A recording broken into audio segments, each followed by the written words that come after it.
Selamat sore menjelang malam Bapak Ibu semua yang dikasihi Kristus. Kembali kita bertemu dalam fellowship kita di setiap hari Jumat. Kembali kita membahas serial Kristus dalam Perjanjian Lama.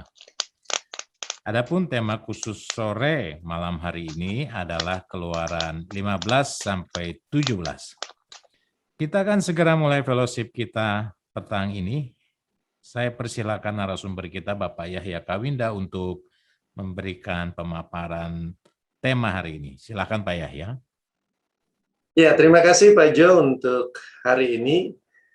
Kita sudah bahas bagaimana bangsa Israel memulai perjalanannya keluar dari Mesir, ya, dengan mereka masuk ke dalam rumah itu menjadi satu dalam satu rumah, dan mereka memakan, menikmati hidangan domba itu, dan kemudian dari situlah mereka keluar, mereka berjalan kepada tempat, kepada kehidupan atau kepada suatu realita yang baru sebenarnya, yang sudah diperagakan Allah, yang akan mereka lihat di dalam perjalanan mereka.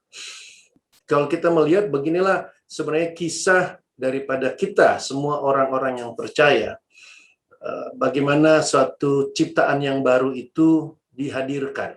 Karena kepada bangsa Israel ketika mereka keluar dari Mesir itu, kita sudah bahas di dalam kitab Kejadian 12 dan 13, Allah memperlihatkan bahwa peristiwa yang telah mereka alami di Mesir itu haruslah diperingati, ya. Haruslah diberitakan, haruslah diajarkan, bahkan harus dirayakan. Kenapa ini harus mereka peringati? Karena ini adalah suatu hal yang penting, hal yang bukan hanya sebagai suatu perayaan, tetapi hal yang total menciptakan mereka menjadi suatu ciptaan yang baru. Hal yang total terjadi pada diri mereka. Saya melihat hal ini yang juga tidak dilihat di dalam agama Kristen, yang juga tidak dilihat oleh bangsa Israel tentu saja. Namun bagi kita yang ada di dalam Kristus, kita harus melihat hal ini sesuatu yang sungguh-sungguh mengingatkan kepada kita bagaimana asal dan keberadaan kita. Karena tanpa mengerti peristiwa itu, maka kita tidak mengerti apa arti ciptaan baru. Karena ciptaan baru itu terjadi justru ketika bangsa Israel masuk ke dalam kematian anak domba itu. Jadi ciptaan baru itu bukan sebagaimana gampangnya sekali orang-orang dalam agama Kristen berkata, siapa mau percaya Yesus, mari terima Tuhan Yesus, mari sini saya doakan kamu, ikuti kata-kata saya Tuhan, saya mau menerima Tuhan dalam hati saya. Lalu kita pikir itu suatu ciptaan yang baru. Tidak, sekali lagi gambarannya tidak memperlihatkan seperti itu, maka tentu saja realitanya tidak juga demikian.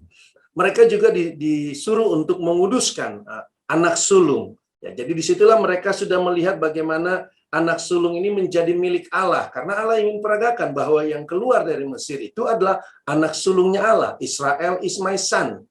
Ya, hanya satu yang keluar dari Mesir itu. Bukan ada banyak orang seperti orang Kristen sekarang berpikir bahwa mereka itu adalah orang yang banyak dan mereka bisa bebas mendirikan golongan-golongan. Bukan seperti itu. Jadi udah berbeda total sebenarnya apa yang dipraktekkan dalam kekristenan ini dengan Kristus yang diperagakan Allah. Namun sekali lagi saya katakan itu adalah hal yang serius. Serius artinya kalau kita sendiri juga sampai sekarang sebagai tubuh Kristus tidak mengerti makna daripada ciptaan yang baru itu, bagaimana kita dilahirkan baru, maka tentu saja kita akan menghabiskan waktu hidup kita dalam dunia ini juga tanpa dalam pengertian. Dan sebagaimana bangsa Israel yang tidak mengerti mereka binasa, maka kita juga tahu kalau kita menghabiskan hidup kita dalam dunia ini tanpa pengertian akan ciptaan yang baru itu, maka kita pun juga akan binasa. Kita tidak perlu menunggu kematian kita. Selagi kita hidup pun kita seharusnya menyadari kebinasaan itu. Ya, jadi berbeda sekali konsep pembebasan dalam dunia ini yang selalu berharap bagaimana mereka dibebaskan secara daging, dan konsep pembebasan yang Allah perbuat kepada bangsa Israel, di mana Dia sudah bebaskan mereka, namun dalam perjalanan mereka, bangsa Israel masih melihat mereka belum terbebaskan dari Mesir, dan itu mereka peragakan. Jadi Allah memperlihatkan apa itu pembebasan. Tentu saja ketika Allah perkatakan kepada mereka tentang pembebasan itu, maka Dia katakan dengan jelas bahwa itu sudah terjadi ketika mereka ikut makan daging domba itu. Ketika Allah melihat darah di pintu itu, maka mereka tidak akan dimusnahkan. Tetapi artinya kita pun harus melihat ketika kita menerima kematian Kristus, maka pasti pembebasan itu sudah terjadi. Lahir baru itu sudah terjadi. Itu tidak perlu dipertanyakan di hadapan Allah. Tetapi menjadi permasalahannya sekarang ketika bangsa Israel mulai diperagakan suatu kehidupan yang baru, suatu realita yang baru, yang berbeda dengan realita yang ada di Mesir. Ya, suatu identitas yang baru yang berbeda dengan identitas mereka di Mesir. Allah membawa mereka ke suatu proses perjalanan yang panjang. Sekali lagi, kenapa Allah membawa proses perjalanan panjang ini dalam rangka memperagakan bagaimana perjalanan orang percaya ketika mereka menjadi ciptaan yang baru. Ini adalah perjalanan bangsa Israel keluar dari Mesir, di mana Allah ingin memperlihatkan suatu realita kehidupan yang baru. Yang mereka mulai ketika mereka keluar dari pintu itu di Ramses. Ya. Seharusnya gampang sekali bagi mereka untuk berjalan ke Kanaan, karena Kanaan ada di sebelah kanan sini. Inilah Kanaan, di mana mereka nantinya akan berkuasa atas Kanaan ini. Dan ada satu jalan yang biasa ditempuh di masa itu, dan sebenarnya ini cuman berapa hari saja bisa ditempuh. Ya, tidak sejauh 40 tahun lebih. Namun karena Allah tidak ingin membawa mereka ke sini, karena Allah ingin memperlihatkan suatu kehidupan yang baru, maka dibutuhkanlah waktu kurang lebih 40 tahun itu, di mana mereka harus berputar dari Ramses sini, lalu turun ke bawah sini, ke Gunung Sinai, dan pergi ke Kanaan di sini, memerintah. Jadi mereka turun ke bawah sini. Jadi dari Ramses ini kita sudah bahas minggu lalu bagaimana mereka dibawa keluar dari Ramses menuju ke Sukot, dan kemudian mereka berada di hadapan Laut Merah ini. Ya, Laut Merah yang juga saya suka katakan ini merupakan laut kematian.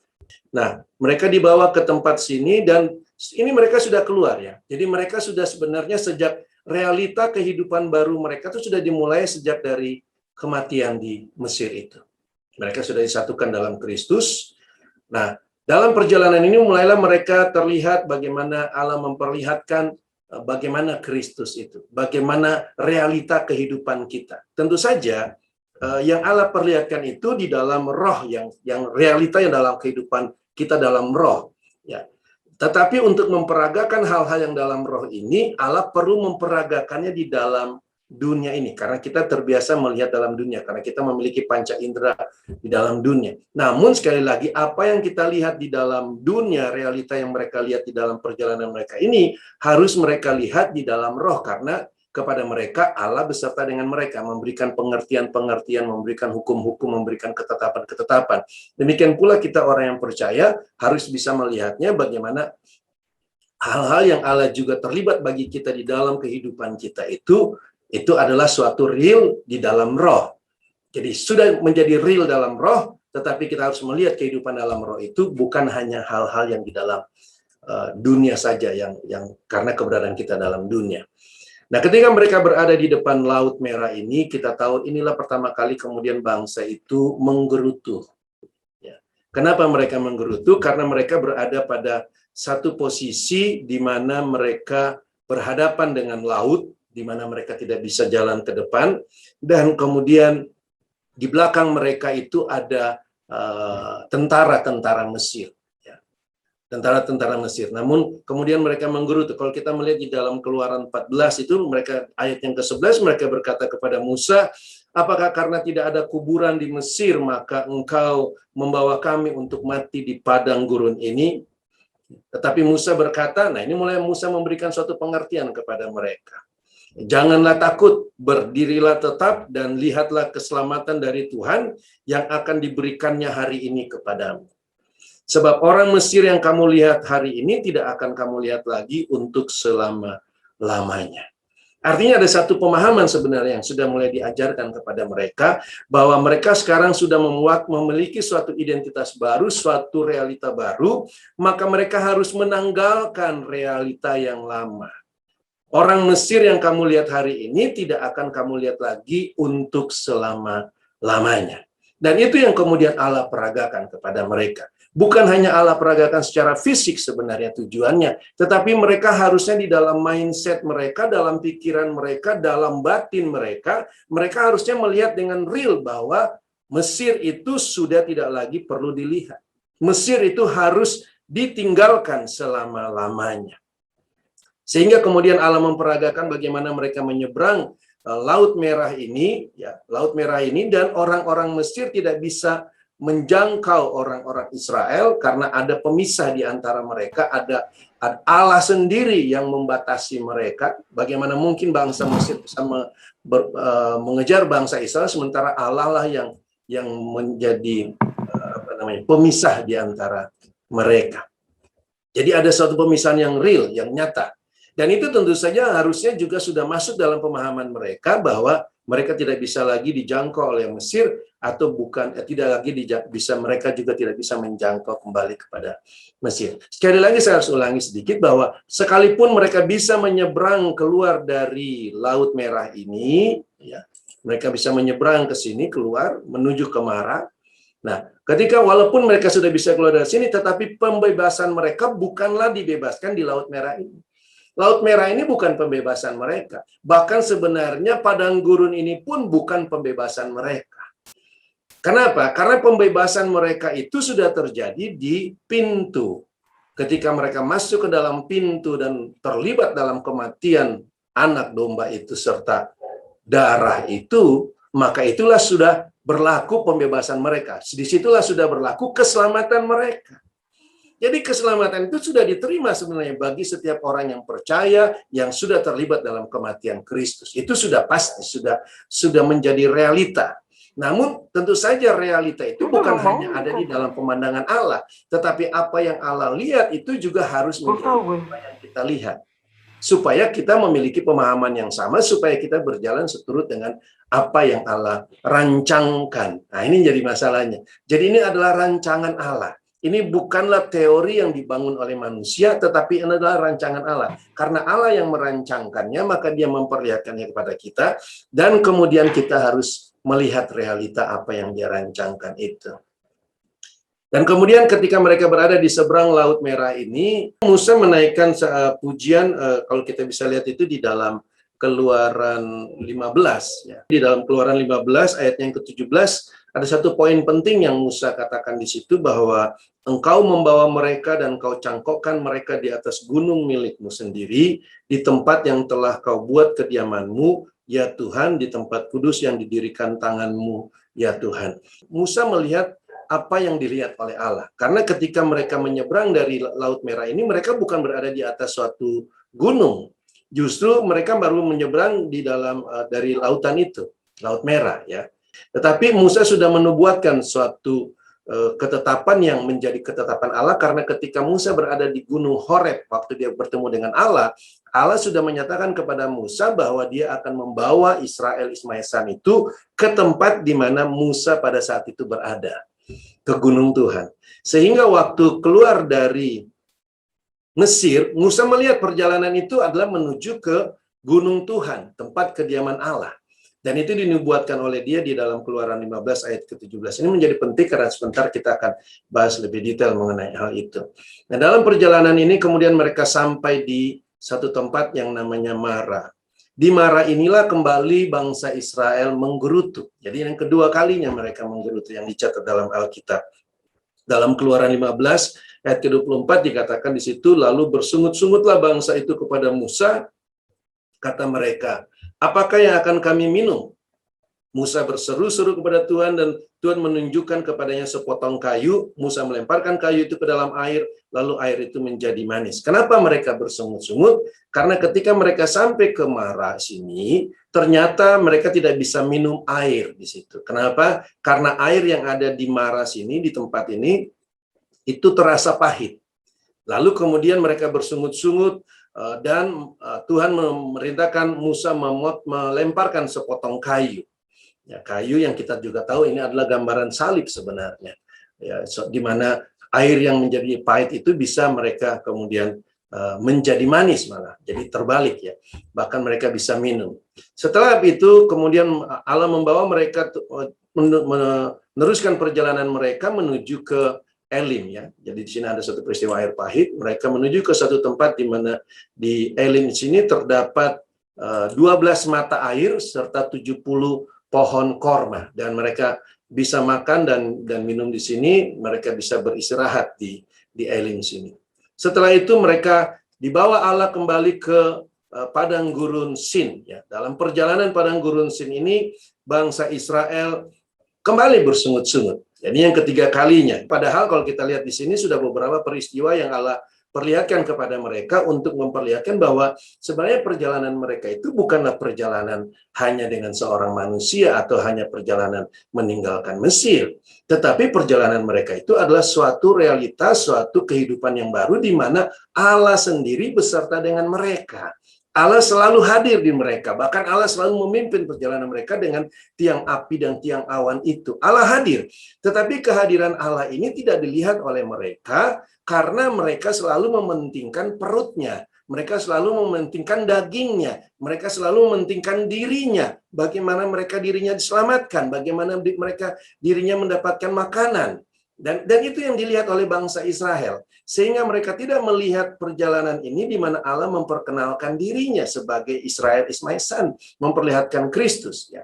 Kalau kita baca itu di dalam Keluaran 16, ayatnya yang ketiga, di situ mereka berkata, kalau kami mati tadinya di tanah Mesir oleh tangan Tuhan, ketika kami duduk menghadapi kuali berisi daging dan makan roti sampai kenyang, sebab kamu membawa kami keluar ke padang gurun ini untuk membunuh seluruh jemaat ini dengan kelaparan. Jadi karena kelaparan inilah mereka berseru kepada Musa menggerutu. Namun sebenarnya gerutuan mereka itu sesuatu yang sangat fatal di dalam pemahaman Musa. Karena Musa berkata bahwa sebenarnya kamu bukan menggerutu kepada saya, tetapi kamu menggerutu kepada Tuhan. Karena di dalam pemandangan Musa, perjalanan ini bukan perjalanan suatu bangsa. Perjalanan ini adalah perjalanan Israel is my son. Perjalanan di mana Allah sendiri yang bertindak, Allah sendiri yang membawa mereka memperkenalkan dirinya. Namun sekali lagi Allah tidak terlihat di sini marah atau Allah menghukum mereka, tetapi Allah kembali memberikan kepada mereka di padang gurun Sin ini itu diberikan roti mana. Dan kita tahu mana itu adalah roti yang seperti salju yang selalu hadir di sepanjang perjalanan bangsa Israel, sepanjang perjalanan dalam padang gurun ini terus sampai ketika mereka mau menyeberang sungai Yordan, itu mereka diberikan mana 40 tahun. Yang dimula-mulanya bangsa Israel ketika melihat mana mereka sangat tertarik ya, dan mereka sangat senang. Namun kemudian kita bisa melihat dalam perjalanan mereka kembali gerutu-gerutu tentang makanan itu hadir kembali. Ya, jadi kemudian Allah memberikan mereka roti di padang gurun sini ya, dan mereka makan, dapat makanan. Mereka diam. Namun ketika mereka sampai di Rafidim, ya, mereka sampai di Rafidim, mereka berjalan terus sampai di Rafidim, maka mulai kembali lagi bangsa Israel ini menggerutu kembali. Jadi kalau kita sudah itu sudah berapa gerutuan ya? 1, 2, 3, 4. Ya. Di Rafidim ini mereka menggerutu karena kenapa di Rafidim ini mereka tidak bisa mendapatkan air, tidak ada air yang untuk bisa diminum.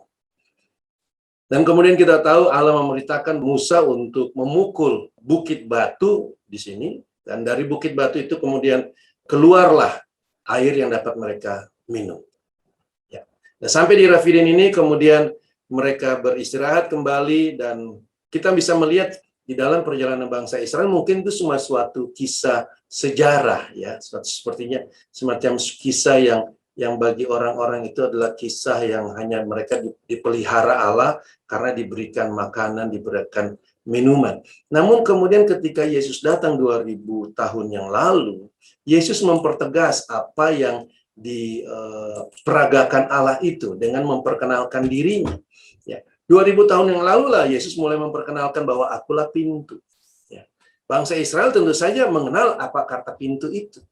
Apa yang Yesus katakan di dalam Yohanes 10 ini, dia katakan dengan jelas bahwa sesungguhnya siapa yang masuk ke dalam kandang domba dengan tidak melalui pintu, tetapi dengan memanjat tembok, ia adalah seorang pencuri dan seorang perampok. Ini kisah yang Yesus sampaikan dalam bentuk perumpamaan, bentuk kiasan.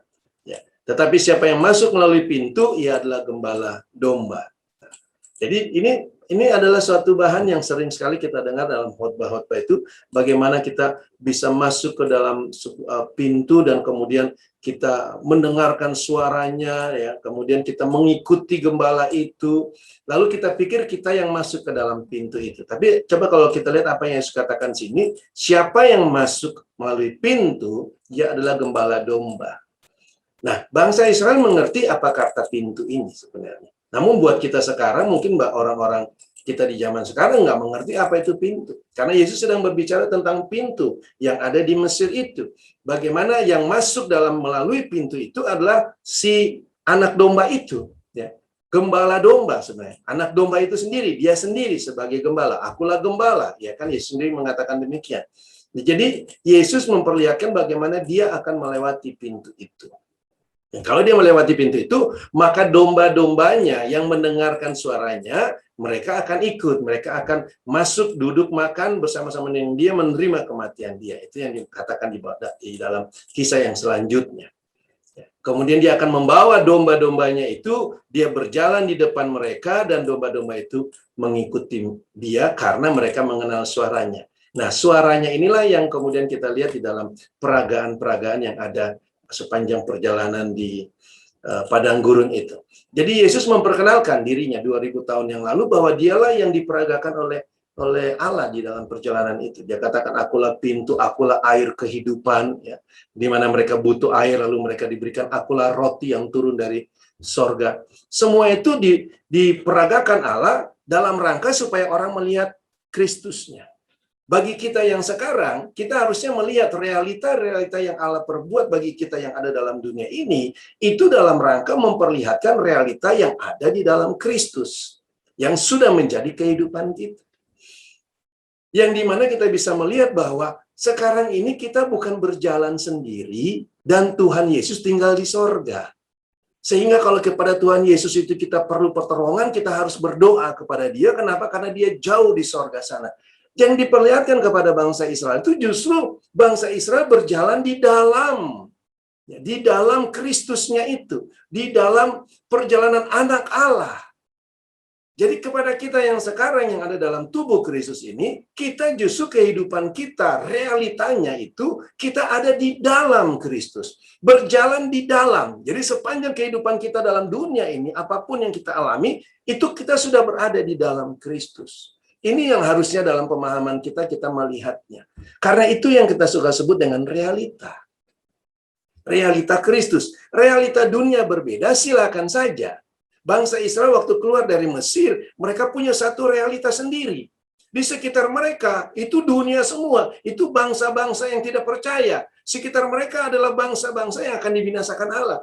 Tetapi bangsa Israel sendiri punya realitas sendiri, bersama-sama dengan Allah. Keberadaan mereka tetap terpelihara. Sekali lagi saya katakan terpelihara bukan hanya dalam pemahaman mereka, tetapi terpelihara di dalam keberadaan mereka selama mereka berada dalam Allah itu di dalam dunia ini. Jadi apapun yang mereka butuhkan, apakah itu makanan, apakah itu minuman, atau apakah itu proteksi daripada serangan-serangan musuh, Allah ada bersama-sama dengan mereka, dan Allah yang menyediakannya, Allah yang juga memprotek mereka. Tetapi sekali lagi yang dia lakukan itu memperlihatkan bagaimana realita mereka di dalam Kristus. Makanya Yesus katakan 2000 tahun yang lalu, carilah dahulu kerajaan Allah. Artinya sadarlah dahulu, pahamilah dahulu realita kita ini. Maka segala sesuatu yang kamu butuhkan itu pasti ditambahkan. Artinya, itu pasti kita akan dapatkan.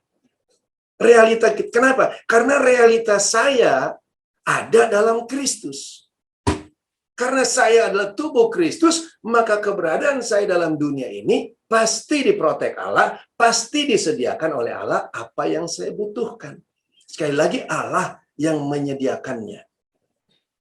Itu bukan berarti bahwa saya hanya tinggal santai, tidak perlu bekerja. Sekali lagi saya katakan berkali-kali hal itu bukan seperti itu. Kita jalankan kehidupan ini dalam Kristus. Ya, dalam Kristus. Itu kehidupan kita.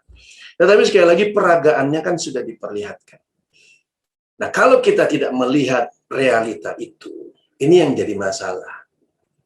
Dan ini saya melihatnya begitu banyak sekali orang Kristen jatuh bangun di hal ini, karena mereka tidak melihat realita yang baru itu. Mereka selalu melihat realita dunia. Pikiran mereka tidak pernah berubah karena selalu dicocokkan, disesuaikan dengan realita dunia. Itu yang terjadi pada bangsa Israel. Kami ingin makanan seperti di Mesir. Jadi yang tadi dikatakan bahwa hari ini, ya, dikatakan oleh Musa ketika mereka berada di depan Laut Merah itu, hari ini engkau harus dipisahkan, engkau tidak akan lagi melihat Mesir selama-lamanya. Ternyata bagi mereka, mereka selalu melihat Mesir. Bagi Allah, itu sudah menjadi realita. Jadi, kalau kita bertentangan dengan pemahaman Allah, maka kita akan menempatkan diri kita sebagai musuh Allah. Kita melihat dalam perjalanan tadi, betapa Allah, sekalipun mereka menggerutu, Allah tidak pernah menegur mereka. Ya. Dan saya melihat itulah perjalanan yang awal-awal. Ya. Tentu saja, kalau suatu peristiwa yang baru bagi kita, dan mengejutkan itu sesuatu yang wajar, karena itu kan suatu realita yang baru bagi kita. Tetapi kalau terus-terusan kita menyalahkan Allah karena peristiwa, karena realita kita yang baru, kita menyalahkan Allah, kita menggerutu, maka tentu saja kita sebenarnya sedang menempatkan diri kita sebagai musuh Allah. Ini yang berbahaya bagi kita yang sudah keluar dari Mesir. Sekarang bagaimana realita kita? Kita menerima realita yang baru, ataukah kita menolak realita yang baru itu? Dan bagi mereka yang menolak realita yang baru itu, maka peristiwa di Mesir itu pun terjadi pada mereka. Karena mereka menolak masuk dalam kematian dan kehidupan Kristus. Menolak masuk, walaupun diperagakan mereka menerima kematian itu, tapi dalam perjalanannya sebenarnya mereka tidak menerima kematian itu. Artinya mereka tidak mati. Ya kan? Jadi bagaimana nih supaya saya mati di dalam Kristus? Sederhana. Terima aja realita Kristus itu. Kadang-kadang kita bertanya-tanya bagaimana supaya kita mati. Padahal kita sudah mati. Kan itu sebenarnya yang harusnya kita lihat. Lalu apa yang saya lakukan? Ya menerima realita itu. Kalau kita menolak realita kematian itu, kalau kita menolak realita kehidupan yang baru, sebenarnya kita nggak mati. Dan perjalanan kita yang akan memperlihatkan itu, tentu saja. Perjalanan kita yang akan membuktikannya. Bukan hanya kata percaya saja, aku percaya. Sekali lagi bukan konsep-konsep duniawi yang seperti itu, karena di dalam Allah itu adalah kehidupan. Dan sekali lagi keselamatan itu bukan hanya pada akhirnya, tetapi keselamatan itu sudah diberikan sejak awal. Namun apakah kita tinggal di dalam keselamatan itu atau tidak, itu yang kita akan lihat nanti pada akhirnya. Ini yang jadi permasalahan bagi kita. Saya rasa ini yang kita coba diskusikan pada sore hari ini. Terima kasih. Baik, ini Pak JK sudah memaparkan dengan baik sekali bagaimana kehidupan bangsa Israel yang telah lepas dari Mesir sudah kemudian masuk pada fase pembelajaran hidup bersama Tuhan. Tapi ini paradoks sekali ya Pak JK ya, bahwa hidup dalam bersama Tuhan, dipelihara Tuhan dengan demikian luar biasanya, tapi tidak ada kekudusan ya. Mereka malah mudah sekali jatuh dalam kepahitan. Ada kesulitan sedikit, mereka bersungut-sungut. Ada kesulitan sedikit, mereka bersungut-sungut. Saya pikir ini sesuatu contoh yang baik untuk jemaat Kristen saat ini, bahwa sebetulnya kekudusan itu tidak bisa dihadirkan oleh jemaat itu, tapi hadir karena kita menjadi tubuh dari Kristus gitu. Bagaimana gambaran ini paradoks kalau menurut saya. Bagaimana menurut Pak JK? Iya. Jadi kita bisa melihat bangsa Israel ini kan suatu gambaran yang real ya, yang nyata Allah beserta dengan mereka. Itu pun gagal melihat realita Allah. Bagaimana dengan orang-orang Kristen yang beragama Kristen, yang kalau menurut saya berita keselamatannya itu berbeda dengan berita keselamatan yang Allah beritakan. Iya, betul. Ya kan, di dalam agama Kristen kan kita diberitakan keselamatan hanya dengan mengangkat tangan, percaya maka kamu selamat. Itu nggak ada di dalam Allah seperti itu. Allah tidak pernah mengajarkan, Allah tidak pernah ada dalam Alkitab yang berkata angkat tangan terima Yesus selamat. Nggak ada ayat-ayat seperti itu. Walaupun Yesus berkata barang siapa percaya kepada aku akan selamat, tetapi sekali lagi kata percaya itu kan bukan angkat tangan. Percaya itu kan realita kehidupan. Jadi kita bisa lihat Israel sendiri yang maksud saya notabene-nya itu yang benar sebagai gambarnya aja. Tidak bisa melihat apa yang Allah peragakan itu karena kedegilan hati mereka. Bagaimana orang yang sudah degil hatinya, yang hanya mengangkat tangan aku percaya pada Yesus, bisa melihat realita Kristus. Ya, tapi Pak, kalau ngomong jujur Pak ya, kalau orang Israel yang di Mesir itu kan sudah mengalami penjajahan selama 400 tahun kira-kira. Mereka hidup jadi budak. Kepahitan itu luar biasa Pak. Bahwa mereka kehidupan yang sulit itu sudah menjadi bagian hidup mereka. Mereka melihat kehidupan sulit di Mesir itu jauh lebih baik daripada apa yang diperagakan Tuhan yang diajarkan Tuhan dalam kehidupan bersama dengan mereka gitu. Ini dapat dimengerti, Pak. Tapi kalau umat Kristen zaman sekarang kan sebetulnya lebih aneh lagi kalau menurut saya, Pak. Silakan, Pak. Ya. Ya, itu yang maksud saya tadi saya katakan. Jadi yang sekarang akan lebih aneh karena tidak bisa melihat apa yang Allah kerjakan. Paling tidak, maksud saya, langkah awalnya kita, tanda kutipnya, untuk menerima Yesus saja sudah salah. Iya. Karena langkah awalnya kan angkat tangan terima Yesus, ikuti doa saya, kamu sudah terima Yesus. Itu langkah awalnya. Iya. Itu bukan berita dalam Alkitab. Berita dalam Alkitab itu Paulus sudah sering katakan, kan Paulus katakan dalam Roma 6 itu jelas sekali, mati, dikuburkan, dan dibangkitkan. Iya. Itu menerima Kristus. Nah, ini yang hilang dari agama kita. Ini yang hilang dari gereja-gereja. Bahkan mereka menawarkan sesuatu yang tidak pernah Tuhan sampaikan. Bisa dilihat betapa parahnya kehidupan kita yang percaya bahwa kita sudah berada dalam keselamatan, padahal pintu masuknya salah. Ini kan masalah pintu ini sekarang nih. Ini masalah pintu nih. Kita masuk pintu yang berdarah itu, atau masuk pintu rumahnya orang Mesir. Ini jadi masalah. Tapi untuk masuk pintu yang keselamatan itu harus ada darah. Itu yang dilihat oleh Allah. Jadi kita bisa melihat suatu hal yang, kalau menurut saya, ini kalau tidak diberitakan, sebenarnya akan bertambah. Dan ini kalau kita tidak sampaikan kepada anak-anak kita, cucu-cucu kita, ya mereka juga tidak akan melihatnya.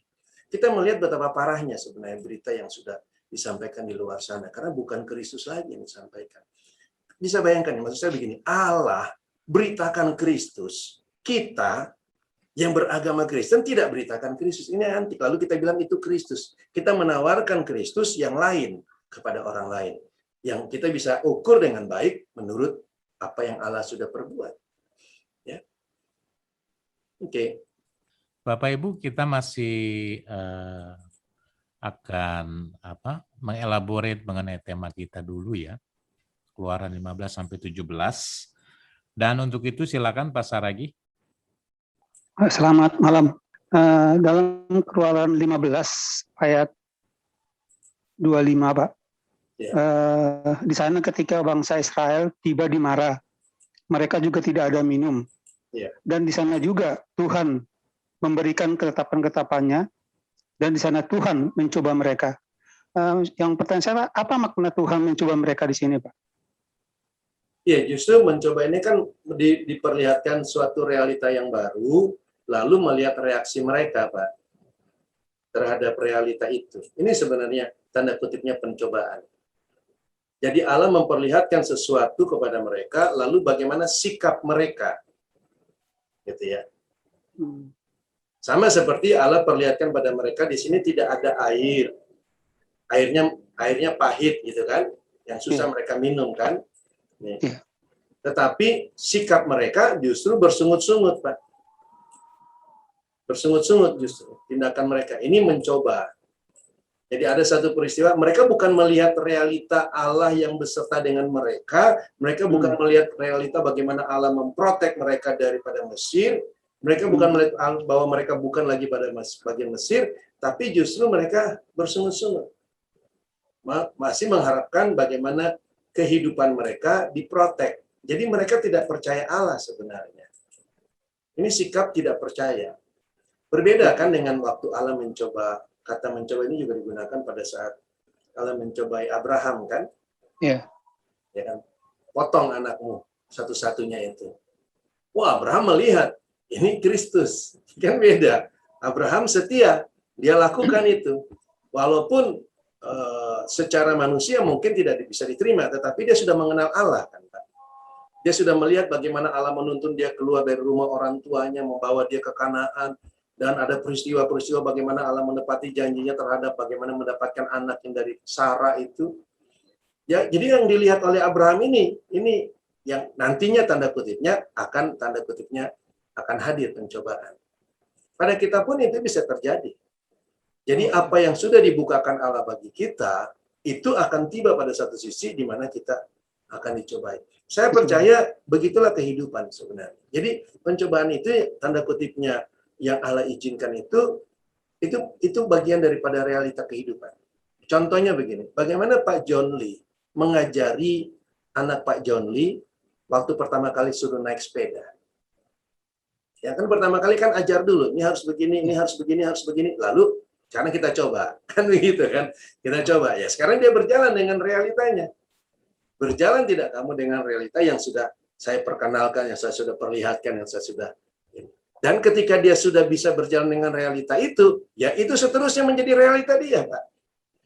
Jadi pencobaan itu hanyalah untuk memperlihatkan bagaimana kita berjalan dalam realita itu.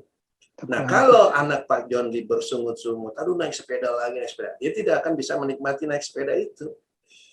Padahal menurut Pak John Lee kan naik sepeda itu baik, bagus buat dia, ya kan? Nah, gitu. Jadi apa yang Allah lihat itu yang disodorkan pada kita, lalu itu apakah itu menjadi realita bagi kita ataukah itu hanya menjadi cerita? Itu pencobaan. Kalau menurut saya itulah kalau Allah mengizinkan pencobaan itu efeknya ya. Itu kenapa dia mencobai mereka pada di Mara. Bukan cuma di Mara kan, kemudian di Elim. Sepanjang perjalanan itu banyak sekali yang Allah hadirkan. Tapi sekali lagi waktu dia mencobai mereka itu, dia perlihatkan Kristus itu selalu ada, Pak. Hadir. Air kehidupan itu ada. Jadi sebenarnya mereka harusnya bisa melihat bahwa ada. Sebenarnya Allah punya stok yang banyak nih. Harusnya kan kita berpikir gitu kan. Allah itu punya kekayaan yang melimpah. Apa yang saya butuhkan itu ada dalam Allah.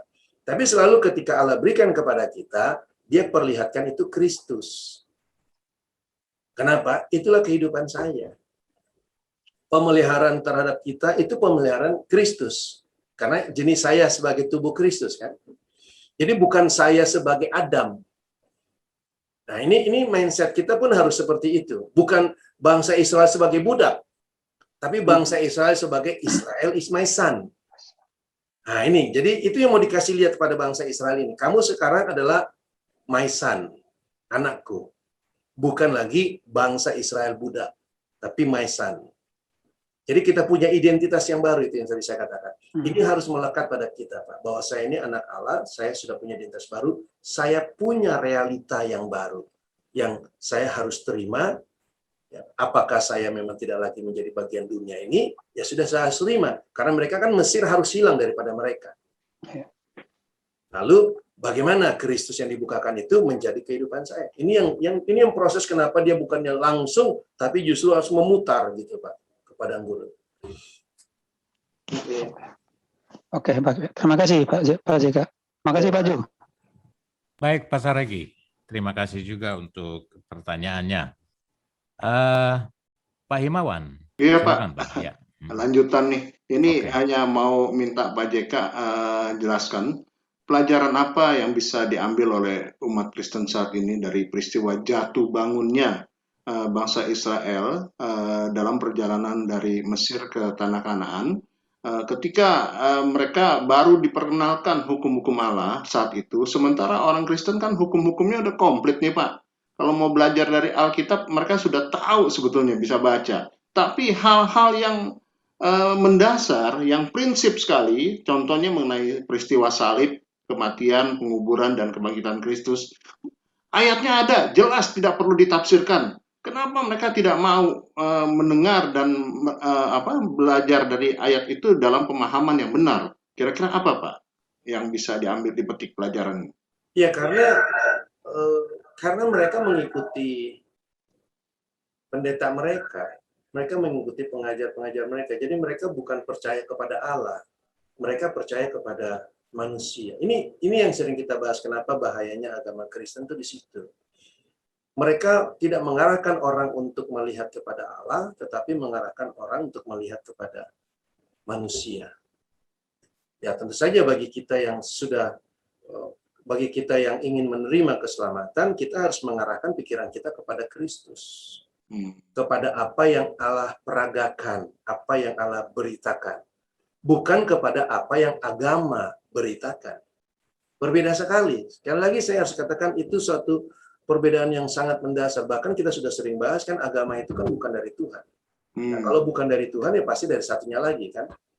Kan begitu, cuman dua aja kan pengajarnya kan. Kalau bukan Tuhan ya pasti pihak yang menjadi musuhnya Tuhan. Yang memusuhi Tuhan.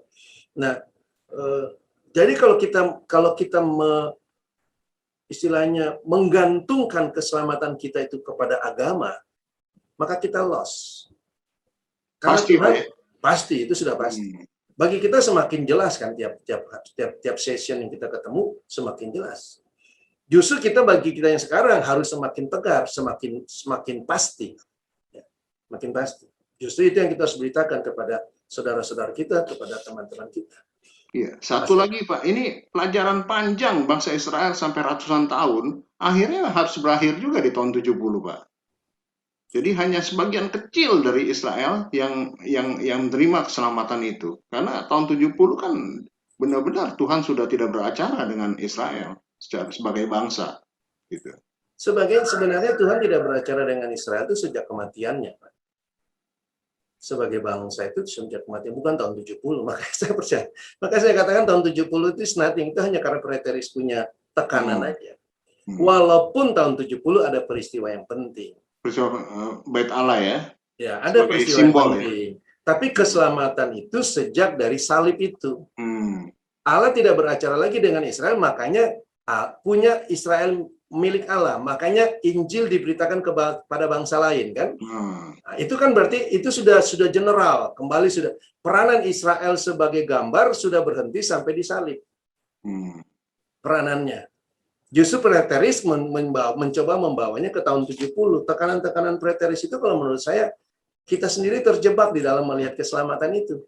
Akhirnya kita tarik seakan-akan salib itu tahun 70. Justru itu yang saya suka katakan ada bahayanya dengan preteris itu. Jadi Matius 24 itu hanya sebagai pelengkap aja Pak ya? Karena itu akibat.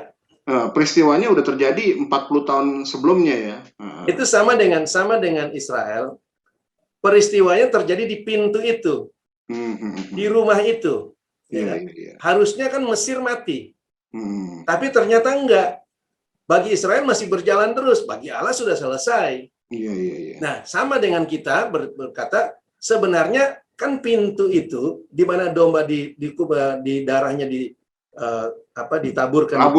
Itu kan salib, Pak. Itu kan salib. Jadi kita harusnya melihat ke situ, ke pintu itu, bukan ke tahun 70. Iya.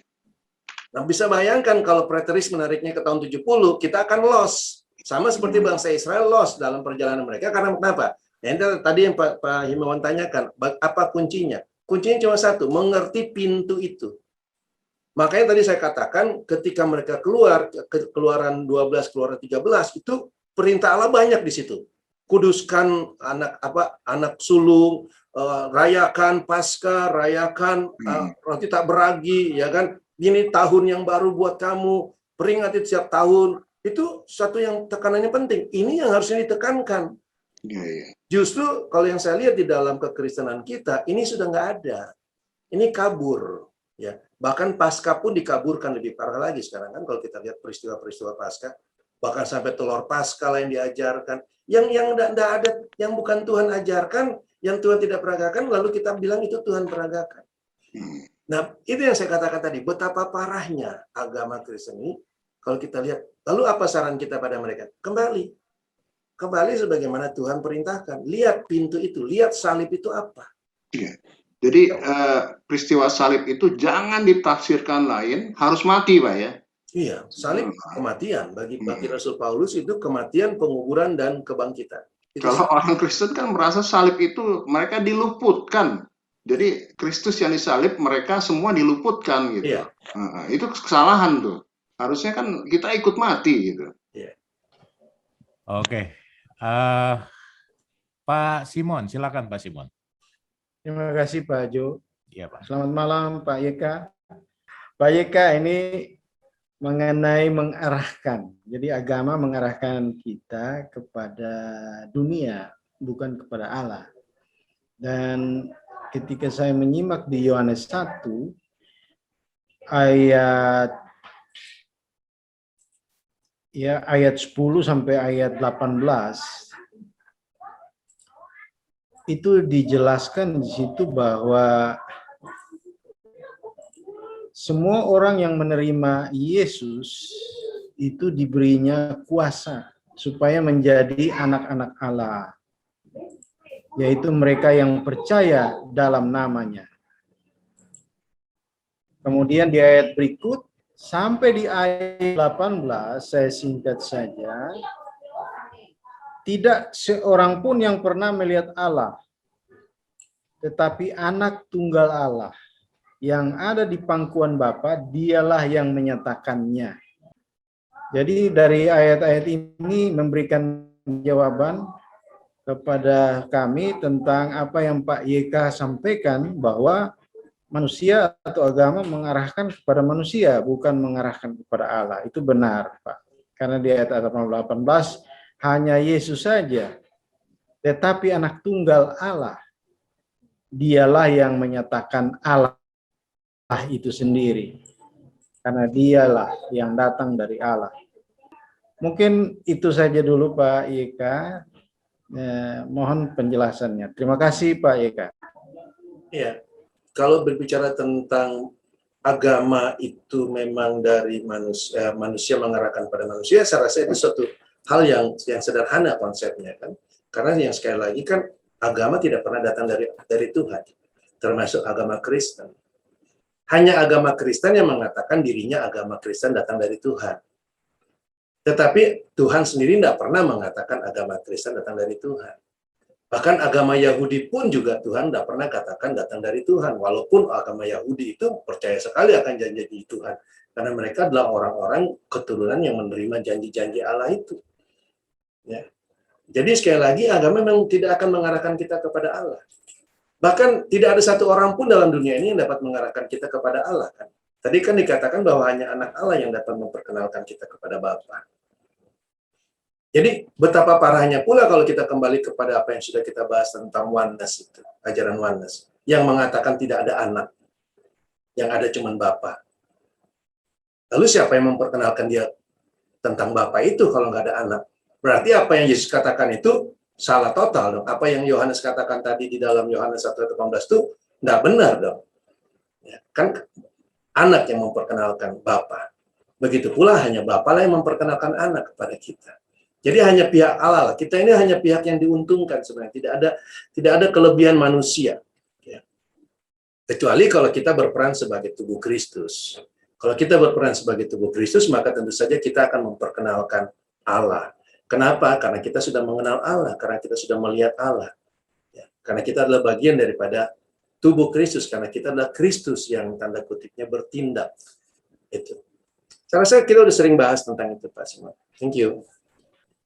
Terima kasih Pak Yeka. Ya. Baik Pak Simon, terima kasih juga untuk diskusinya. Di Keluaran 15 ayat 26, ini kan jadi satu isu yang kacau lah menurut saya, yang datang dari agama mengenai isu Tuhanlah penyembuh, begitu ya. Saya bacakan ayatnya. Firman-Nya, jika kamu sungguh-sungguh mendengarkan suara Tuhan Allahmu dan melakukan apa yang benar di matanya, dan memasang telingamu kepada perintah-perintahnya, dan tetap mengikuti segala ketetapannya, maka Aku tidak akan menimpakan kepadamu penyakit manapun yang telah kutimpakan kepada orang Mesir. Sebab aku Tuhanlah yang menyembuhkan. Ini jualan di kaum Kristiani. Bahwa segala peraturan, segala hal-hal yang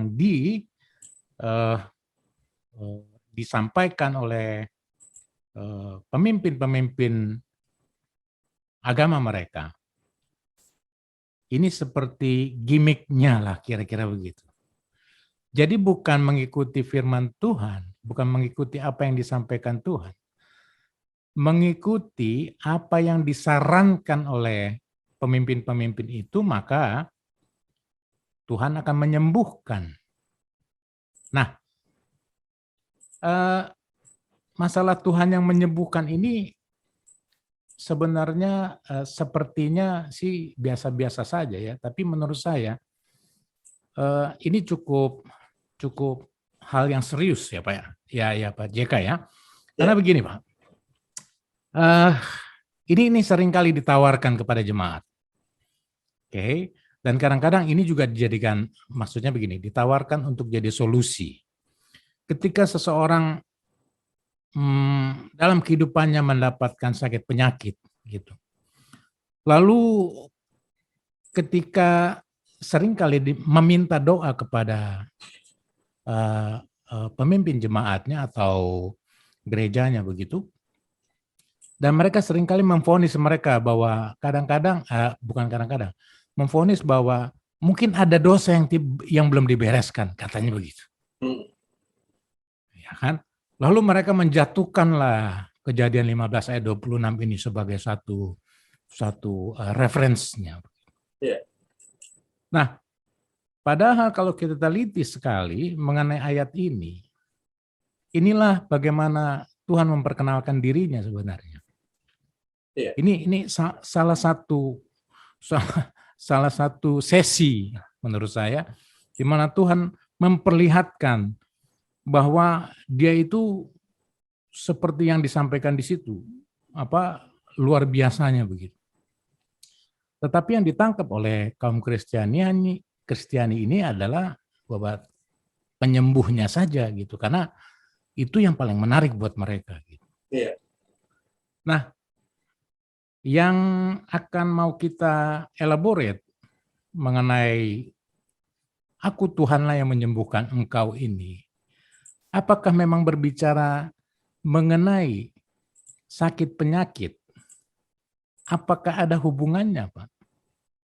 Kira-kira begitu. Ini kita punya dua kacamata pasti, dari sisi medis, dari sisi Alkitab. Nah, yang mau kita bahas ini yang dari sisi Alkitab dulu. Apakah memang sakit penyakit itu bisa kita alami jika kita melanggar firman Tuhan? Bagaimana kalau melanggar nggak sakit maksudnya? Iya. Banyak orang yang berdosa itu di luar sana itu nggak tahu Tuhan pun nggak sakit-sakit. Sehat-sehat, apakah mereka tidak melanggar firman Tuhan? Iya. Mereka kenal Tuhan aja tidak, tapi sehat. Bagaimana mungkin kita bisa percaya jualan seperti itu? Yang nggak kenal Tuhan aja banyak kok sehat. Kok bisa saya yang kenal Tuhan sakit kan gitu? Oh, kamu punya dosa. Lo yang nggak kenal Tuhan tuh dosanya minta ampun istilahnya. Maksud saya secara akal sehat aja kita tidak masuk ucapan gitu. Namun begini yang jadi masalah kan di dalam agama Kristen ini. Kita ini tertipu oleh jualan-jualan itu. Lalu dikemas dengan peranan seperti seorang gembala, peranan seperti seorang yang luar biasa dipakai Tuhan. Peranan-peranan itu membuat mata kita tuh tertutup, buta. Yang sebenarnya pakai akal logika saja, kita bisa melihat apa yang mereka tawarkan tuh nggak masuk di akal. Tapi ya gitulah, sudah pakai nama Tuhan kan, lalu ambil cerita yang kebetulan jemaatnya tidak tahu ceritanya. Iya kan? Pasti. Yang disebut penyakit-penyakit ini, coba kita lihat kembali ayatnya ya. Supaya kita tahu apa yang Tuhan maksud. Tentu saja yang Tuhan tentukan kan di sini dia berbicara tentang kalau kamu sungguh-sungguh mendengarkan dan melakukan dan memasang telingamu kepada perintah-perintahnya serta tetap mengikuti, gitu kan? Iya.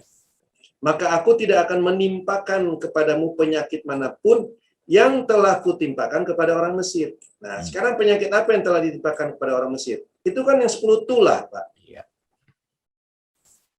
Kalau kita tahu ceritanya, ya kita akan bicara 10 tulah, bukan cancer, apalagi batuk, begitu kan. Itu tidak ada hubungannya yang Tuhan bicara di sini. Artinya, kalau mereka tetap mendengarkan dan melakukan yang benar di hadapan Allah, benar tentu saja sesuai dengan yang apa Allah perlihatkan pada mereka ya. Maka tidak tulah-tulah di Mesir itu tidak akan menimpa mereka. Karena Tuhanlah yang sudah membebaskan mereka dari tulah-tulah itu yang dimaksudkan di sini. Tapi ya sekali lagi, karena kebanyakan orang pertama dia tidak tahu kisahnya dan kemudian mereka punya hati yang sama dengan orang Israel. Yang penting Tuhan ngomong aja, tapi tetap aja hati saya ke Mesir. Jadi mereka tidak memperhatikan perkataan-perkataan Allah itu. Nah, ini yang kemudian datang dengan orang-orang yang menjual Tuhan, menjual ayat-ayat. Ya karena memang harus ada sesuatu yang dia jual kan, Pak. Yang memperlihatkan dirinya sebagai ya katanya hamba Allah itu. Ya tentu saja yang dia akan jual, dia akan pakai ayat-ayat. Kebetulan ada ayat-ayat yang begitu, maka ayat-ayat itu kan manjur. Karena itu yang dipercaya oleh umatnya. Oleh umat orang itu, maksud saya umat orang-orang Kristen. Itu yang dipercaya. Kalau udah buka ayat, wah udah dahsyat. Tuhan yang berfirman lah. Kan gitu. Gitu. Nah, ini salah satu yang sebenarnya kita bisa melihat betapa lemahnya agama itu. Kalau kita masih tetap bergantung pada agama, kita nggak tahu apa yang Allah beritakan sebenarnya. Karena semuanya sudah digodok untuk menyenangkan diri kita sebenarnya. Supaya kita tertarik. Ya, mungkin Pak. Iya, makanya ketika terjadi COVID, ya bingung-bingung lah mereka. Lalu mereka intip lagi ayat ini begitu. Ini di Mesir nih, seperti itulah di Mesir, seperti penyakit yang di Mesir gitu. COVID nggak ada tuh kan gitu. Tapi sama lah kan mati-mati juga lah kan gitu. Ya ayat ini masih dipakai juga gitu Pak untuk menggetarkan atau apa ya, menghipnotis lah kira-kira orang supaya percaya ya. Jadi Bapak bisa lihat itu betapa hati manusia itu kan gelapnya seperti itu. Itu dia Pak. Hal yang sudah terlihat saja, yang menurut saya katakan tadi, yang pakai logika. Kita nggak usah pakai roh lah dalam hal ini. Kita pakai logika manusia aja udah nggak masuk akal. Ya tentu saja dengan kebutaan seperti itu, ya lebih mudah lah mereka disesatkan atau mereka diarahkan menurut kemauan manusia, Pak. Iya. Baik, sekarang saya ke dokter. Dr. Albert, malam dok. Ya, kenapa Pak? Oke dok. Nah, 15 ayat 26 ini. Mengenai penyakit ini dok, apa catatan dokter? Apakah memang Ya kan? Penyakit, definisi penyakitnya dulu lah gitu ya. Penyakit itu kan jasmani Pak. Oke. Ya, kita mesti udah bisa misahin, kita nggak bicara lagi soal penyakit jasmani gitu. Jasmani itu bisa terjadi pada siapapun juga, baik yang sudah ciptaan baru maupun tidak selama masih ada dalam dunia. Nah, kita mesti berpikirnya yang ciptaan baru. Karena ciptaan lama ini tetap aja pada siapapun bisa terjadi. Maka itu dikasih vitamin-vitamin kalau di dalam COVID. Kan ada protection-nya. Antioksidannya perlu ditinggikan, vitamin D-nya perlu ditinggikan untuk memprotek. Itu manusiawi banget. Jadi kita sebenarnya harusnya kita nggak bicara lagi soal yang daging. Kita kan sudah hidupnya di dalam yang baru kan tuh, yang daging kan sudah disalib, masuk Taurat kan sudah disalib, kita sudah pindah ke kasih karunia. Nah lebih baik kita sharingkan hal-hal yang positif bagi kehidupan kita di masa mendatang, yaitu kasih karunia itu. Oke, jadi terima kasih untuk yang disampaikan dokter mengenai Keluaran 15:26 ini. Ini tadi dari sisi maknanya, logikanya itu sudah dijelaskan oleh Pak JK mengenai menimpakan kepadamu penyakit. Nah, itu maksudnya bukan penyakit kanker dan lain-lain itu. Tapi tulah. Oke. Nah, dari sisi medisnya, saya cuma butuh satu referensi yang tepat, kan gitu ya. Yang tepat lepas dokter. Mengenai penyakit itu datangnya dari mana, kan gitu. Karena di ayat ini dikatakan seolah-olah tersirat bahwa jika tidak mendengarkan Tuhan, kamu akan sakit. Gitu. Padahal sakit itu menurut medis. Definisinya apa tadi dokter sudah sampaikan. Mengenai jasmani ya. Kalau sakit kan disebutnya patologi. Iya. Di kedokteran itu patologi. Di luar yang normal kan. Itu pasti terjadi gitu kan. Manusia itu kan makanya manusia mesti memprotek dirinya sendiri. Iya, tidur itu yang poinnya. cukup, makan yang baik, terkontrol makanannya kan. Kalau orang ya itu makanya saya bilang manusia itu kita nggak bisa tebak. Ada orang yang sembarangan hidupnya kok sehat-sehat aja. Iya. Orang yang sudah begitu ketat menjaganya malah ahli gizi termasuk olahragawan mati juga. Mati muda itu. Karena kita nggak bisa search semua kondisi fisik kita. Maksudnya kita mesti scan terus setiap sebulan sekali atau 6 bulan sekali atau setahun sekali. Kan nggak mungkin. Ya kan? Berapa biaya yang mesti kita keluarkan untuk mengevaluasi kondisi organ tubuh di dalam kita ini? Kan nggak mungkin. Scan atau arteriografi yang disuntik untuk mengecek pembuluh-pembuluh darahnya ada pembengkakan nggak atau gampang rentan untuk pecah nggak itu kan.